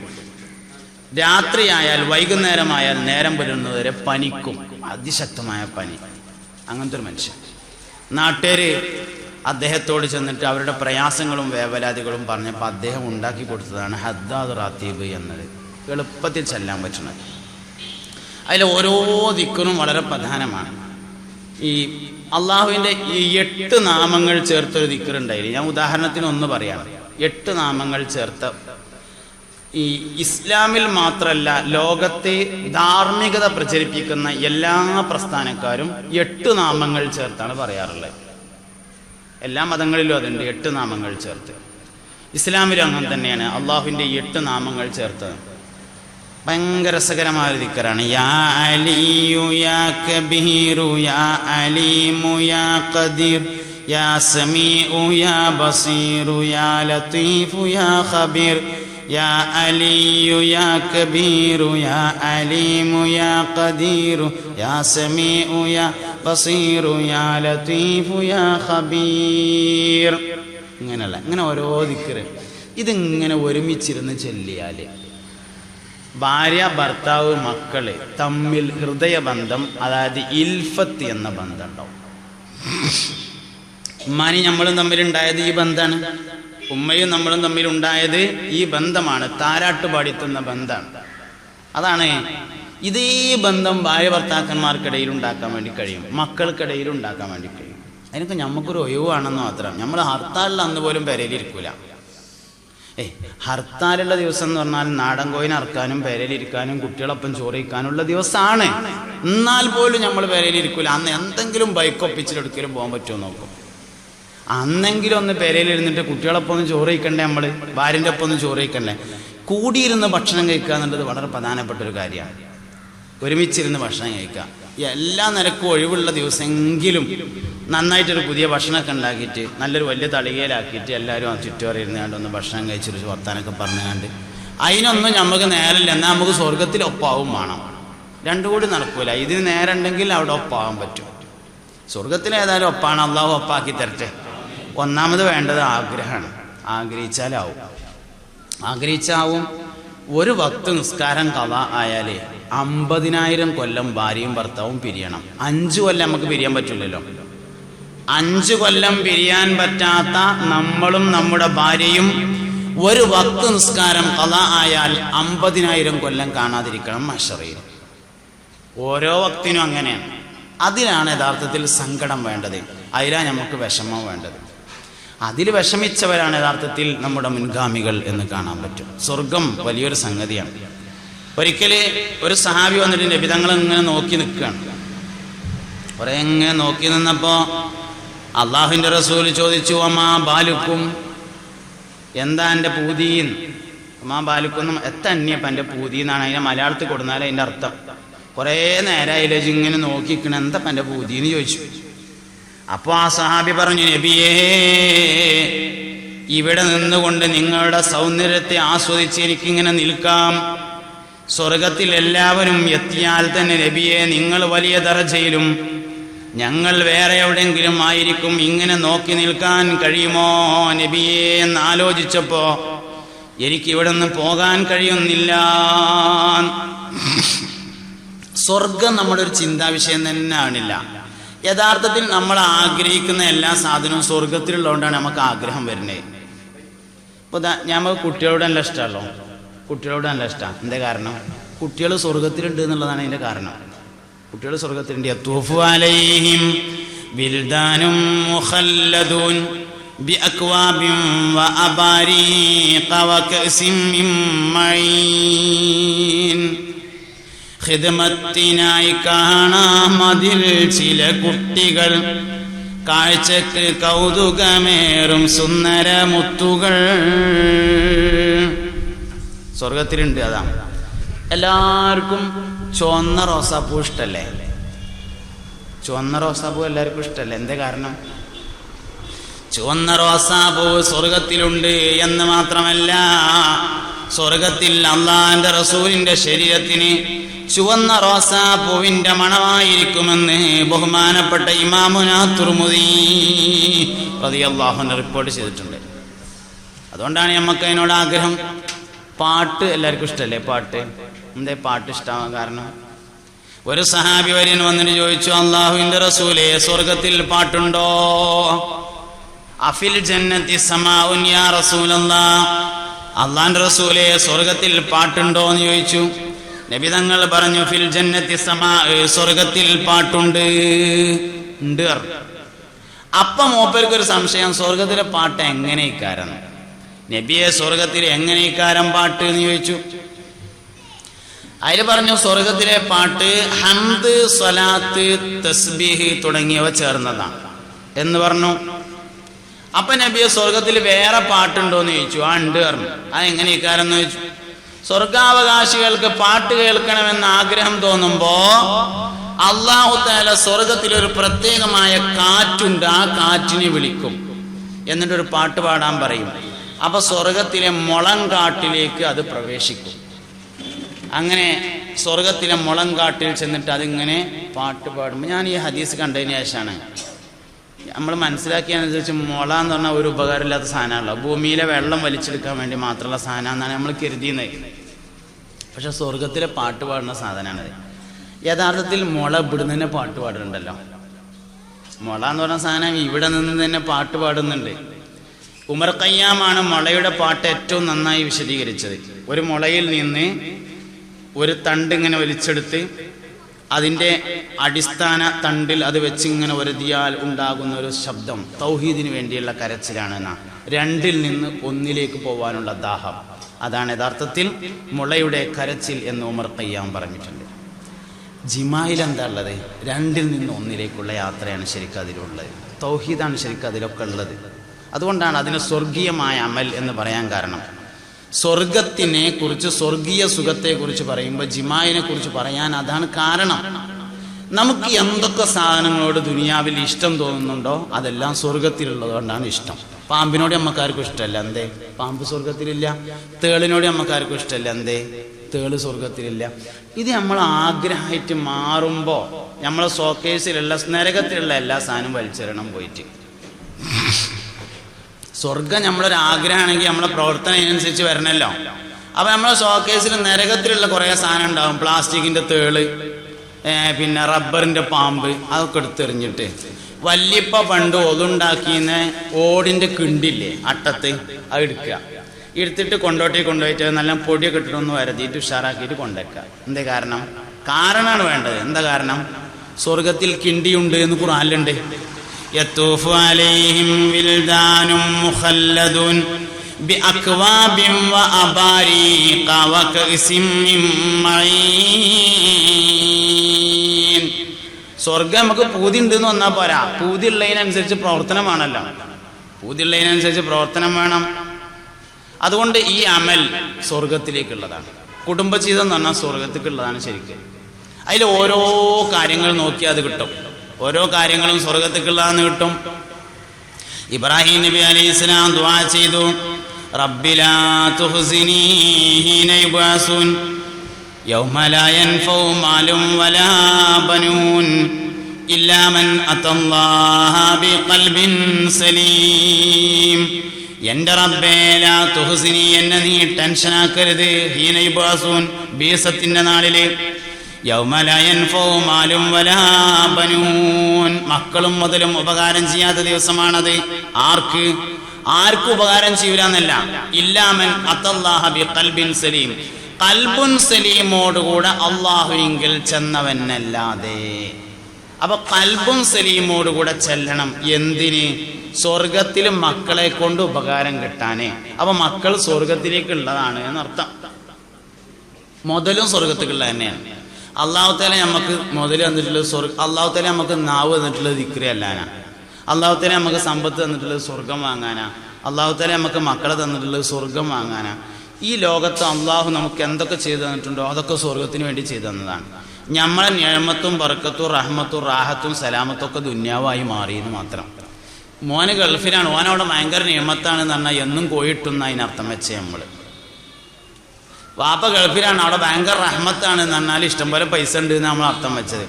നിയമത്ത് ബർക്കത്ത് റഹ്മത്ത് റാഹത്ത് സലാമത്ത് ഇതൊക്കെ സ്വർഗത്തിലാണ്. അതൊക്കെ സ്വർഗമാണ് ശരിക്കും. ഒരുപാട് മുതലുണ്ട്. അത് റഹ്മത്താവണമെങ്കിൽ ആ സമ്പത്ത് കൊണ്ട് അവന് സ്വർഗം വാങ്ങാൻ പറ്റണം. ഒരാൾക്ക് 10 മക്കളുണ്ട്. അതവന് റഹ്മത്തും റാഹത്തും സലാമത്തും ആവണമെങ്കിൽ ആ മക്കളെ കൊണ്ട് അവന് സ്വർഗം കിട്ടാൻ കാരണമാവണം. അപ്പോഴേ കാര്യമുള്ളൂ. 106 മക്കളുണ്ടായിരുന്നു ബഹുമാനപ്പെട്ട അനസ് ബിൻ മാലിക് റളിയല്ലാഹു അൻഹു. 106 മക്കള്. വാപ്പ ചെറുപ്പത്തിൽ മരിച്ചു. അനസ് ബിൻ മാലിക് ചെറുപ്പത്തിൽ മരിച്ചു. ഉമ്മു സുലൈമിനെ രണ്ടാമത് വിവാഹം കഴിച്ചു. അബൂ തൽഹ റളിയല്ലാഹു അൻഹു വിവാഹം കഴിക്കുന്നത്. അബൂ തൽഹയാണ്. അപ്പോൾ കല്യാണം കഴിച്ച് ഉമ്മ പോവുകയാണ്. അപ്പോൾ കുട്ടിനെന്താ കാട്ടുക എന്നുള്ളൊരു പ്രശ്നം വന്നു. അവൻ നബിതങ്ങൾക്ക് ഖിദ്മത്തെടുക്കാൻ വേണ്ടി ഏൽപ്പിച്ചു കൊടുക്കാം എന്ന് തീരുമാനിച്ചു. അങ്ങനെ ഉമ്മു സുലൈമിനെ രണ്ടാമത് വിവാഹം കഴിച്ച അബൂ സുലൈം റളിയല്ലാഹു അൻഹു അനസ് റളിയല്ലാഹു അൻഹുവിന്റെ കയ്യും പിടിച്ചിട്ട് നബിന്റെ അടുത്ത് വന്നു. ഈ ഉമ്മു സുലൈം അബൂ സുലൈം എന്ന് പറഞ്ഞാൽ അബൂ തൽഹയാണ് അബൂ സുലൈം എന്ന് പറഞ്ഞത്. അബൂ തൽഹയുടെ ഭാര്യയാണ് ഉമ്മു സുലൈം. നബി തങ്ങൾ ഒരിക്കൽ പറഞ്ഞല്ലോ, നിങ്ങൾക്കൊരു മാതൃകാപരമായ ഭാര്യയും ഭർത്താവിനെയും കാണണമെങ്കിൽ അബൂ സുലൈമിനെയും ഉമ്മു സുലൈമിനെയും നോക്കണം എന്ന്. അതായത് കുട്ടി മരിച്ചിട്ട് ഞാൻ പറഞ്ഞുകൊണ്ട് നിങ്ങൾ പറയണ്ടെന്ന് പറഞ്ഞ് അങ്ങനെ അവസാനം പിന്നെ ഭാര്യ ഭർത്താവിനനുസരിച്ചു, ഭക്ഷണം കൊടുത്തു, എല്ലാം കഴിഞ്ഞു. അവസാനം അള്ളാഹു നമ്മളെടുത്ത് തന്നിരുന്ന അമാനത്ത് അവൻ തിരിച്ചു ചോദിച്ചിരിക്കുന്നു എന്ന് പറഞ്ഞ ആ സംഭവം, അതാണ് അബൂ സുലൈം ഉമ്മു സുലൈം എന്ന് പറഞ്ഞത്. ഈ ഉമ്മു സുലൈം, ഈ അബൂ തൽഹ ഈ ശരിക്കും ഉമ്മു സുലൈമിനെ വിവാഹം ചെയ്യാനുള്ള കാരണം തന്നെ അബൂ തൽഹയ്ക്ക് ഉമ്മു സുലൈമിനോട് താല്പര്യം തോന്നി. ഞാൻ എന്നെ വിവാഹം കഴിക്കട്ടെ എന്ന് ചോദിച്ചു. മുസ്ലിം ആവുകയാണെങ്കിൽ കല്യാണം കഴിക്കാറുണ്ട്. അങ്ങനെയാണ് അബൂ തൽഹ മുസ്ലിമായി വിവാഹം കഴിക്കുന്നത്. എന്നിട്ട് നല്ല ഉയർന്ന മനുഷ്യനായി. മാതൃകാപരമായ ദമ്പതികളിലാണ് ആരെ എണ്ണിയത്? അബൂ സുലൈമിനെയും ഉമ്മു സുലൈമിനെയും എണ്ണിയത്.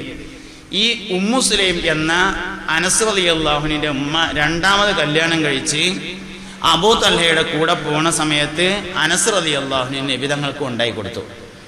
കൊണ്ടുപോയിട്ട് എളാപ്പ പറഞ്ഞു, അതായത് ഉമ്മു സുലൈമിന്റെ രണ്ടാം ഭർത്താവായ എളാപ്പ പറഞ്ഞു, അള്ളാന്റെ റസൂലേ, അനസുമോൻ ഇവിടെ നിന്നോട്ടെ, നിങ്ങൾ ഓന് വേണ്ടി ഒന്ന് ദ്വാരനാ മതി. അപ്പൊ ഇങ്ങനെ തലയിൽ ഇങ്ങനെ കൈവച്ചു. അല്ലാഹുമ്മ ബാരിക് ലഹു ഫീ മാലിഹി വ ഔലാദിഹി. അല്ലാഹുവേ, അനസിനെ മാലിലും ഔലാദിലും ബർക്കത്ത് ചെയ്യണേ എന്ന് തോരുന്നു. ചെറുപ്പം അനസ് റളിയല്ലാഹു അൻഹു പറയുന്നുണ്ട്, നബി തങ്ങളും ആയിഷ ബീവിയും ഒരു തലയണമ്മ തല വെച്ചിട്ട് ഇങ്ങോട്ട് കിടക്കുമ്പോ അതേ തലയണമ്മ ഇവിടെ തല വെച്ചിട്ട് ഞാൻ ഇങ്ങോട്ട് കിടക്കും. ആ പെരയിൽ വേറെ തലയണ ഉണ്ടായിരുന്നില്ല, ഇങ്ങോട്ട് കിടക്കും. അത്രയും ചെറുപ്പത്തിൽ നബിന്റെ ഒപ്പം കൂടി ഇതായിരുന്നു. കൊല്ലത്തിൽ 2 പ്രാവശ്യം കായ്ക്കുന്ന തോട്ടം മദീനയിൽ അനസ് ബിൻ മാലിക്കിന് മാത്രമായിരുന്നു. റളിയല്ലാഹു അൻഹു 106 മക്കളുണ്ടായി. അനസ് റളിയല്ലാഹു അൻഹു 106 ഹാഫിളീങ്ങളാണ്. നമ്മൾ മരിച്ചെടുക്കുമ്പോൾ ഒന്ന് ഓതണമെങ്കിൽ വാടക ആളെ കൊണ്ടണ്ടേ. അനസ് റളിയല്ലാഹു അൻഹുവിന് 106 ഹാഫിളീങ്ങളായ മക്കളുണ്ടായി. അപ്പൊ മക്കള് മുതല് എന്നൊക്കെ പറഞ്ഞത് സ്വർഗം വാങ്ങാനുള്ളതാണ് യഥാർത്ഥത്തിൽ. അങ്ങനെ ആവണം. എന്തിനാ നമുക്ക് കുട്ടികള്? എന്തിനാ നമുക്ക് കുട്ടിയെന്ന് ആലോചിക്കുമ്പോൾ ആദ്യം നമ്മളെ കൽബക്ക് വരിക വയസ്സാവുമ്പോൾ നോക്കാൻ എന്നാണ്. ഫസ്റ്റ് നമ്മളെ മനസ്സിക്ക് വരിക അതാണ്. വയസ്സാവുമ്പോൾ നോക്കാനാണെന്നാ. നമ്മളെ വയസ്സാവുമ്പോൾ നോക്കാൻ ഒരു കുട്ടി വേണമെന്ന് ആര് പറഞ്ഞെന്നാ? നമുക്ക് കുട്ടിയായിരിക്കുമ്പോൾ നമ്മളെ നോക്കി അല്ലാഹു തആലക്ക് വയസ്സാവുമ്പോൾ നോക്കാൻ വല്ല പ്രയാസവും ഉണ്ടാവും? ഒരു പ്രയാസവും. ആരോഗ്യം അനുവദിക്കുകയാണെങ്കിൽ അടുത്ത കൊല്ലം ഹജ്ജിന് പോകണമെന്ന് പറയല്ലോ. ആരോഗ്യമില്ലാതെ നിന്നെ ഹജ്ജിന് കൊണ്ടുപോയിട്ട് തിരിച്ചു കൊണ്ടുവരാൻ നിന്റെ റബ്ബിന് കഴിയല്ലോ. റബ്ബിനത് കഴിയുമല്ലോ. ഒരാരോഗ്യമില്ല, നീച്ചാ വെച്ചെങ്കിലും എന്നെ മക്കത്തും മദീനത്തും കൊണ്ടുപോയിട്ട് ഹജ്ജ് ഉംറയും നിർവഹിച്ചു കണ്ട് തിരിച്ചുവിടെ കൊടുന്നാക്കാൻ നിന്റെ റബ്ബിന് കഴിയുമെങ്കിൽ എന്തിനാ ആരോഗ്യത്തുമ്പോ കണക്ട് ചെയ്യണം? അതിന് അള്ളാഹിന്റെ തൗഫീഖ് ഉണ്ടെങ്കിൽ എന്നാ പറയേണ്ടത്. തൗഫീഖ് ഉണ്ടെങ്കിൽ അടുത്ത കൊല്ലം പോകണം എന്നാ പറയണ്ടേ. ആരോഗ്യത്തും കണക്ക് ചെയ്യണ്ട എന്ന മാതിരി കുട്ടികൾ എന്തിനാന്ന് ചോദിച്ചാൽ ആദ്യം നമ്മളെ മനസ്സിക്ക് വരിക വയസ്സാവുമ്പോ നോക്കാനാണ് എന്നാ. അതാണ് ഇബ്രാഹിം നബി തോരുന്നത്, പഠിച്ചോനെ അങ്ങനെ ആയാൽ ഞാൻ ടെൻഷനാകും. റബ്ബിലാ തുഹ്സിനീ ഹീന യുബഅസൂൻ, ബീസത്തിന്റെ നാളിൽ എന്നെ നീ ടെൻഷനാക്കരുത് റബ്ബേ. യൗമ ലാ യൻഫഉ മാലും വലാ ബനൂൻ, മക്കളും മുതലും ഉപകാരം ചെയ്യാത്ത ദിവസമാണത്. ഇല്ലാ മൻ അത്തല്ലാഹ ബിഖൽബിൻ സലീം, ഖൽബുൻ സലീമോടുകൂടെ അള്ളാഹുവിന്റെ അടുക്കൽ ചെന്നവനല്ലാതെ. പഠിച്ചോനെ എനിക്ക് ഇജ്ജല്ലാതെ ആരുമില്ലല്ലോ എന്നൊരാൾക്ക് തോന്നിയാൽ അവന് മക്കളെ കൊണ്ട്, അതാണ് ഖൽബുൻ സലീം. എല്ലാ ബന്ധനങ്ങളിൽ നിന്നും രക്ഷപ്പെട്ട ഹൃദയം. അല്ലാഹ് എനിക്ക് ഇജ്ജ് മാത്രമേ ഉള്ളൂ എന്നൊരാൾക്ക് തോന്നിയാൽ മക്കളെ കൊണ്ട് കാര്യം ഉണ്ടാവും. ഇല്ലെങ്കിൽ 3 മക്കളുണ്ട്, ഒരാൾ സൗദിയിലാണ്, ഓൻ ലീവിന് നാട്ടിൽ വന്നിട്ടുണ്ട്, രണ്ടാമത്തവൻ കുവൈത്തിലാണ്, ഓൻ പൈസ ഒക്കെ ഉണ്ട്, മൂന്നാമത്തവൻ കോളേജ് വെക്കേഷനിലാണ്, വീട്ടിലിരിക്കാൻ ഓനുണ്ട്, വാപ്പ ആശുപത്രിക്ക് പോവുകയാണ്. വാപ്പ അങ്ങനെ മനസ്സുകൊണ്ട് വിചാരിച്ചു പൈസ വെക്കാൻ ഒന്നാമത്തവൻ അല്ല ആശുപത്രിയിൽ നിൽക്കാൻ ഒന്നാമത്തവൻ ലീവിന് വന്നു, പൈസ വെക്കാൻ രണ്ടാമത്തവൻ കുവൈത്തില്, പെരത്തെ കാര്യം നോക്കാൻ മൂന്നാമത്തവൻ നാട്ടില്. ആശുപത്രിയിൽ ഒന്ന് റാഹത്തായിട്ട് പോയി കിടക്കട്ടെ എന്ന് കരുതി വാപ്പ പോയാൽ 3 ദിവസം തിരക്കുണ്ടാവില്ല. 4-ാമത്തെ ദിവസം ഫോൺ എടുത്തിട്ട് മറവ് പോയിട്ട് ഇങ്ങനെ ഞെക്കിയിട്ട് വിളിക്കും, കുഞ്ഞോളെ കുഞ്ഞുട്ടിക്ക് ഒഴിവുണ്ടോ വാപ്പാൻ്റെ അടുത്തൊന്ന് വന്നിക്കാന്. അവനെ വാപ്പ ആശുപത്രി കിടക്കുമ്പോൾ ഒന്ന് പോയിക്കാ ഒഴിവില്ലാത്ത നമ്മളെന്തിനാ അവനെ പറ്റുക. ചെവി കൊണ്ടാണ് കേൾക്കേണ്ടി വരും. എനിക്ക് എൻ്റെ മക്കളുണ്ട് എന്നൊരാൾക്ക് തോന്നിയാൽ, റബ്ബേ എനിക്ക് നീ മാത്രമേ ഉള്ളൂ എന്ന് തോന്നിയാലേ ഓന് ഒറ്റ മോൻ മതിയാവും, ചിലപ്പോൾ അതിൻ്റെ ആവശ്യം ഉണ്ടാവില്ല. അതാണ് അള്ളാഹുവിൽ ഏൽപ്പിക്കുക എന്ന് പറഞ്ഞത്. എന്തിനാ നമുക്ക് കുട്ടികൾ, അത് കറക്റ്റ് തീരുമാനിക്കണം. നമുക്ക് എന്തിനാ മക്കൾ? മുഹമ്മദ് നബിയുടെ ഉമ്മത്തിന്റെ വർധനവിന് മാത്രമേ നമുക്ക് കുട്ടികളെ ആവശ്യമുള്ളൂ, വേറെ ഒന്നിനും ആവശ്യമില്ല. നിങ്ങൾ കറക്റ്റ് ആ നീയത്തിൽ നിൽക്കുമെങ്കിൽ കുട്ടികൾ നന്നാൻ വേറെ വഴിയും വേണ്ട. നന്നായി ഈ നീയത്തിൽ കറക്റ്റ് നിൽക്കാൻ കഴിഞ്ഞാൽ കുട്ടികൾ നന്നായി. എല്ലാ കാര്യവും ഇങ്ങനെയാണ്, കറക്റ്റ് നമുക്ക് നിൽക്കാൻ പറ്റണം, കറക്റ്റ് നിൽക്കാൻ പറ്റണം. അതുകൊണ്ട് കാര്യങ്ങൾ അള്ളാഹുവിനെ ഏൽപ്പിക്കുക. അപ്പോൾ ഒന്നാമതായി നമ്മളെ കൽബിക്ക് വരിക വയസ്സാവുമ്പോൾ നോക്കാൻ എന്നാ. രണ്ടാമതായി പിന്നെ നമുക്ക് വരെ കുറേ സ്വത്തും മുതലൊക്കെ ഇല്ല, അതിനൊരു അനന്തരാവകാശം വേണ്ടേ. ആരാ പറഞ്ഞതിന് അവകാശമാണെന്ന്? നമ്മൾ മരിച്ചു കുറേ സ്വത്തും മുതലൊക്കെ അന്യാധീനപ്പെട്ടു, ഗവൺമെന്റ് കണ്ടു കെട്ടി, എന്നാൽ എന്ത് ചേമ്പ വരാനുള്ളത്? ഒന്നും വരാനില്ല. മക്കളുണ്ടായാലേ ബുദ്ധിമുട്ട് പോലെ, അതുകൊണ്ട് ഇങ്ങനെ തല്ലുകൂടി കണ്ടിക്കും. ആരെ പറഞ്ഞു അതിന് അനന്തരാവകാശമാണെന്ന്? അതിനൊന്നും കുട്ടികളെ വേണ്ട. കുട്ടികൾ വേണ്ടത് 120 വരി സ്വർഗത്തേക്ക് നിരന്നിങ്ങനെ നിൽക്കുമ്പോൾ ഓരോ വരിയിൽ ഓരോന്ന് 80 മുഹമ്മദ് നബിയുടെ ഉമ്മത്തേക്കാരം സല്ലല്ലാഹു അലൈഹി വസല്ലം. 80 വരി, അതിലൊരുപാട് മക്കൾ വേണം. അതിനാണ് യഥാർത്ഥത്തിൽ നമുക്ക് കുട്ടി. ഈ നീയത്തിൽ അതാണ് ഉമർ റളിയല്ലാഹു വരുന്നത്. ഉമർ റളിയല്ലാഹു പറഞ്ഞത്, ഞാൻ ഇസ്ലാമിലേക്ക് വന്നതിന് ശേഷം മുഹമ്മദ് നബിക്ക് വേണ്ടിയല്ലാതെ എൻ്റെ ഭാര്യയുമായി ബന്ധപ്പെട്ടിട്ടില്ല. നബിയെ എനിക്ക് എൻ്റെ വാപ്പ ഖത്താബ് മുസ്ലിമാകുന്നതിനേക്കാൾ നിങ്ങളുടെ എളാപ്പ അബൂ ത്വാലിബ് മുസ്ലിമാകുന്നതാണ് ഇഷ്ടം. അള്ളാന്റെ റസൂല് ചോദിച്ചു, അല്ലയോ ഉമറേ, എൻ്റെ എളാപ്പ മുസ്ലിമാകുന്നത് നിന്റെ വാപ്പ മുസ്ലിമാകുന്നതിനേക്കാൾ നിനക്ക് ഇഷ്ടപ്പെടാൻ കാരണം എന്തേ? ഉമർ ബിൻ ഖത്താബ് റളിയല്ലാഹു അൻഹു പറഞ്ഞു, അള്ളാന്റെ റസൂലേ, അതാണല്ലോ നിങ്ങൾക്ക് കൂടുതൽ ഇഷ്ടം ഉണ്ടാകുക.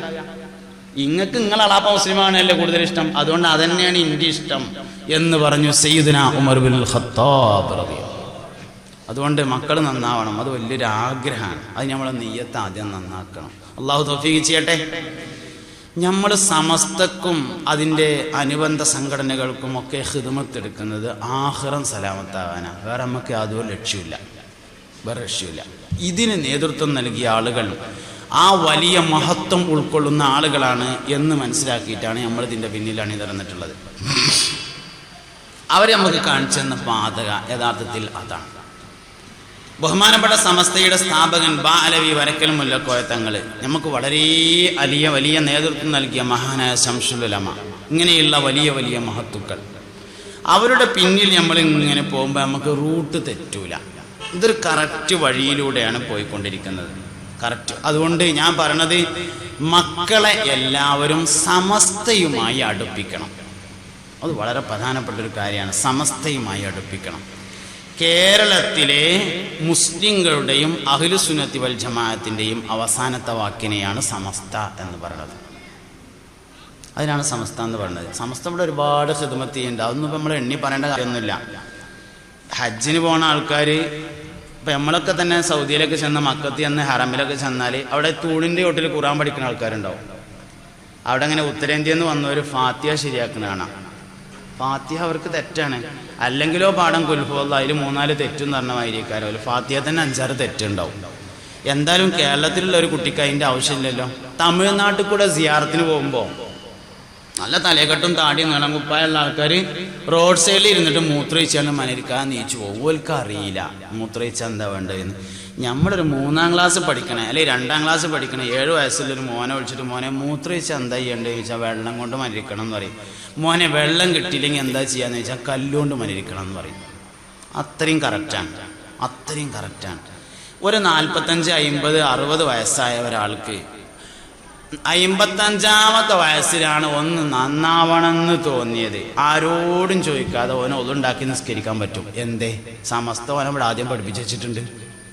സമസ്ത ഓനവിടെ ആദ്യം പഠിപ്പിച്ചു വെച്ചിട്ടുണ്ട്. നിസ്കരിക്കാനും നോൻപൊരുക്കാനും രിദ്ദത്തിൻ്റെ കാരണങ്ങളും സക്കാത്തിൻ്റെ ഒക്കെ അടിസ്ഥാനപരമായി ഒരു മുഅ്മിൻ അറിഞ്ഞിരിക്കേണ്ട എല്ലാം സമസ്ത സമയാസമയങ്ങളിൽ പഠിപ്പിച്ചു വെച്ചു. തബറുക്കുള്ള ഒരു പ്രസ്ഥാനാണ്. വരക്കൽ മുല്ലക്കോയ തങ്ങൾ പാപ്പ ഒരു പണിയില്ലാതെ അങ്ങനെ ഒഴിഞ്ഞിരുന്നപ്പോൾ സമസ്ത ഉണ്ടാക്കിയതെന്ന് നമ്മൾ വിചാരിക്കരുത്. മൂപ്പർക്ക് ഏതായാലും ഒരു പണി ഉണ്ടായിരുന്നില്ല, അപ്പോൾ സമസ്ത ഉണ്ടാക്കി അങ്ങനെ വിചാരിക്കരുത്. സമസ്ത കേരള ജമിയത്തുൽ ഉലമയുടെ മലപ്പുറം ജില്ലാ പ്രസിഡന്റായിരുന്നു ചാപ്പനങ്ങാടി വാപ്പൂലര്. ചാപ്പനങ്ങാടി വാപ്പൂലര് പ്രസിഡന്റായിരുന്നു. കോട്ടക്കലുള്ള ചെമ്മുക്കം കുഞ്ഞാപ്പു ഹാജി എന്ന് പറഞ്ഞ ആള് ഇപ്പോഴും ജീവിച്ചിരിപ്പുള്ള ആൾ. ഞങ്ങളിൽ പല ആൾക്കാർക്കും പരിചയം ഉണ്ടാവും. തൃശ്ശൂർ മെഡിക്കൽ കോളേജിൽ നിന്ന് ഇനിയൊന്നും ചെയ്യാൻ ഞങ്ങൾ പെരേക്ക് കൊണ്ടുപോയിക്കോളി എന്ന് പറഞ്ഞ് മടക്കിയപ്പോൾ വാപ്പൂലടുത്ത് പോയതാ. വാപ്പൂലടുത്ത് പോയി തൃശ്ശൂർ മെഡിക്കൽ കോളേജിൽ നിന്ന് മടങ്ങാണ്. പെരേക്ക് കൊണ്ടുപോയിട്ട് എന്താ കാര്യം, ഞങ്ങൾ കോഴിക്കോട്ടേക്ക് കൊണ്ടുപോകാൻ നിൽക്കുകയാണ് എന്ന് പറഞ്ഞു. അപ്പം ഇങ്ങനെ അകത്തേക്ക് പോയിട്ട് ഒരു ഗ്ലാസ് ചായ ഉണ്ടാക്കിയിട്ട് കൊടുന്നെടുത്തു. ഈ ചായ കുടിച്ചാളി, ഒക്കെ കുടിച്ചാളി പറഞ്ഞു. അങ്ങനെ മൂപ്പര് വർത്താനം അങ്ങനെയാണ്, ഒക്കെ കുടിച്ചാളി പറഞ്ഞു. മൂപ്പര് എന്ത് ചെയ്തു, ആ ചായ കുടിച്ചു. പൊടി ഉണ്ടായിരുന്നു അടിയിൽ, അതും കൂടിയാണ് കുടിച്ചു. ഒക്കെ കുടിച്ചാനല്ല പറഞ്ഞേ, ചായപ്പൊടിയാണ് കുടിച്ചു. കുടിച്ചോ ചോദിച്ചു. ആ കുടിച്ചു പറഞ്ഞു. എന്നാൽ ഒരുക്ക പൊയ്ക്കോളിട്ടോ പിന്നെ പോണ്ടായിരുന്നു. ചെമ്പക്കും കുഞ്ഞാപ്പോജി കോഴിക്കോട് മെഡിക്കൽ കോളേജിൽ പോയിട്ട് പരിശോധിച്ച് നോക്കുമ്പോൾ അദ്ദേഹത്തിനൊരു കുഴപ്പമില്ല. ഞാൻ ഈ പ്രസംഗിക്കുന്ന സമയത്തും കുഞ്ഞാപ്പോജി ജീവിച്ചിരിപ്പുണ്ട്. ഇതാ ഇപ്പോഴും ജീവിച്ചുകൊണ്ടിരിക്കുന്നു. ഈ വാപ്പൂലര് ഒരു പണിയില്ലാതെ ഇങ്ങനെ ഒഴിഞ്ഞടന്നപ്പോൾ സമസ്ത ഉണ്ടാക്കിയതാന്ന് നമ്മൾ വിചാരിക്കരുത്, അങ്ങനെ വിചാരിക്കരുത്. അള്ളാഹുവിൻ്റെ ആരിഫ്യങ്ങൾ, മഹത്തുക്കളായ ആളുകൾ, ഔലിയാക്കന്മാർ, അവർ ചില ലക്ഷ്യങ്ങൾ കണ്ടുകൊണ്ടാണ് സമസ്ത ഉണ്ടാക്കിയിട്ടുള്ളത്. കേരളീയ മുഅ്മിനീങ്ങളെ ഇസ്ലാമിൻ്റെ യഥാർത്ഥ പാതയിൽ മുന്നോട്ട് കൊണ്ടുപോകാൻ ഒരു വഴി എന്ന നിലയിൽ അവർ കണ്ടുപിടിച്ച ഒരു വഴിയാണ് യഥാർത്ഥത്തിൽ അത്. അതുകൊണ്ട് അവിടെ തന്നെ നമ്മൾ ഉറച്ചു നിൽക്കണം. മക്കളെ ആ റൂട്ടിലേക്ക് തിരിക്കുകയും വേണം. അത് സത്യപാതയാണ്, അത് ശരിയായ മാർഗ്ഗമാണ്, അത് വിജയത്തിൻ്റെ വഴിയാണ്. അള്ളാഹു തൗഫീക്ക് നൽകട്ടെ. സമസ്തയുടെ മണ്ണിറഞ്ഞ മഹത്തുക്കളുടെ കൂടെ അള്ളാഹു നമ്മളെല്ലാവരും സ്വർഗത്തിൽ ഒരുമിച്ച് കൂട്ടിത്തരട്ടെ. നമ്മളെ മക്കൾ അള്ളാഹു സാലിഹ്യങ്ങളിൽ ചേർക്കട്ടെ. ആമീൻ ബിറഹ്മതിക യാ അർഹമർ റഹീമീൻ. അസ്സലാമു അലൈക്കും. എല്ലാവരും കുറഞ്ഞ സമയം കൂടിയുള്ള ഇൻഷാ അല്ലാഹ് അത് കഴിഞ്ഞതിന്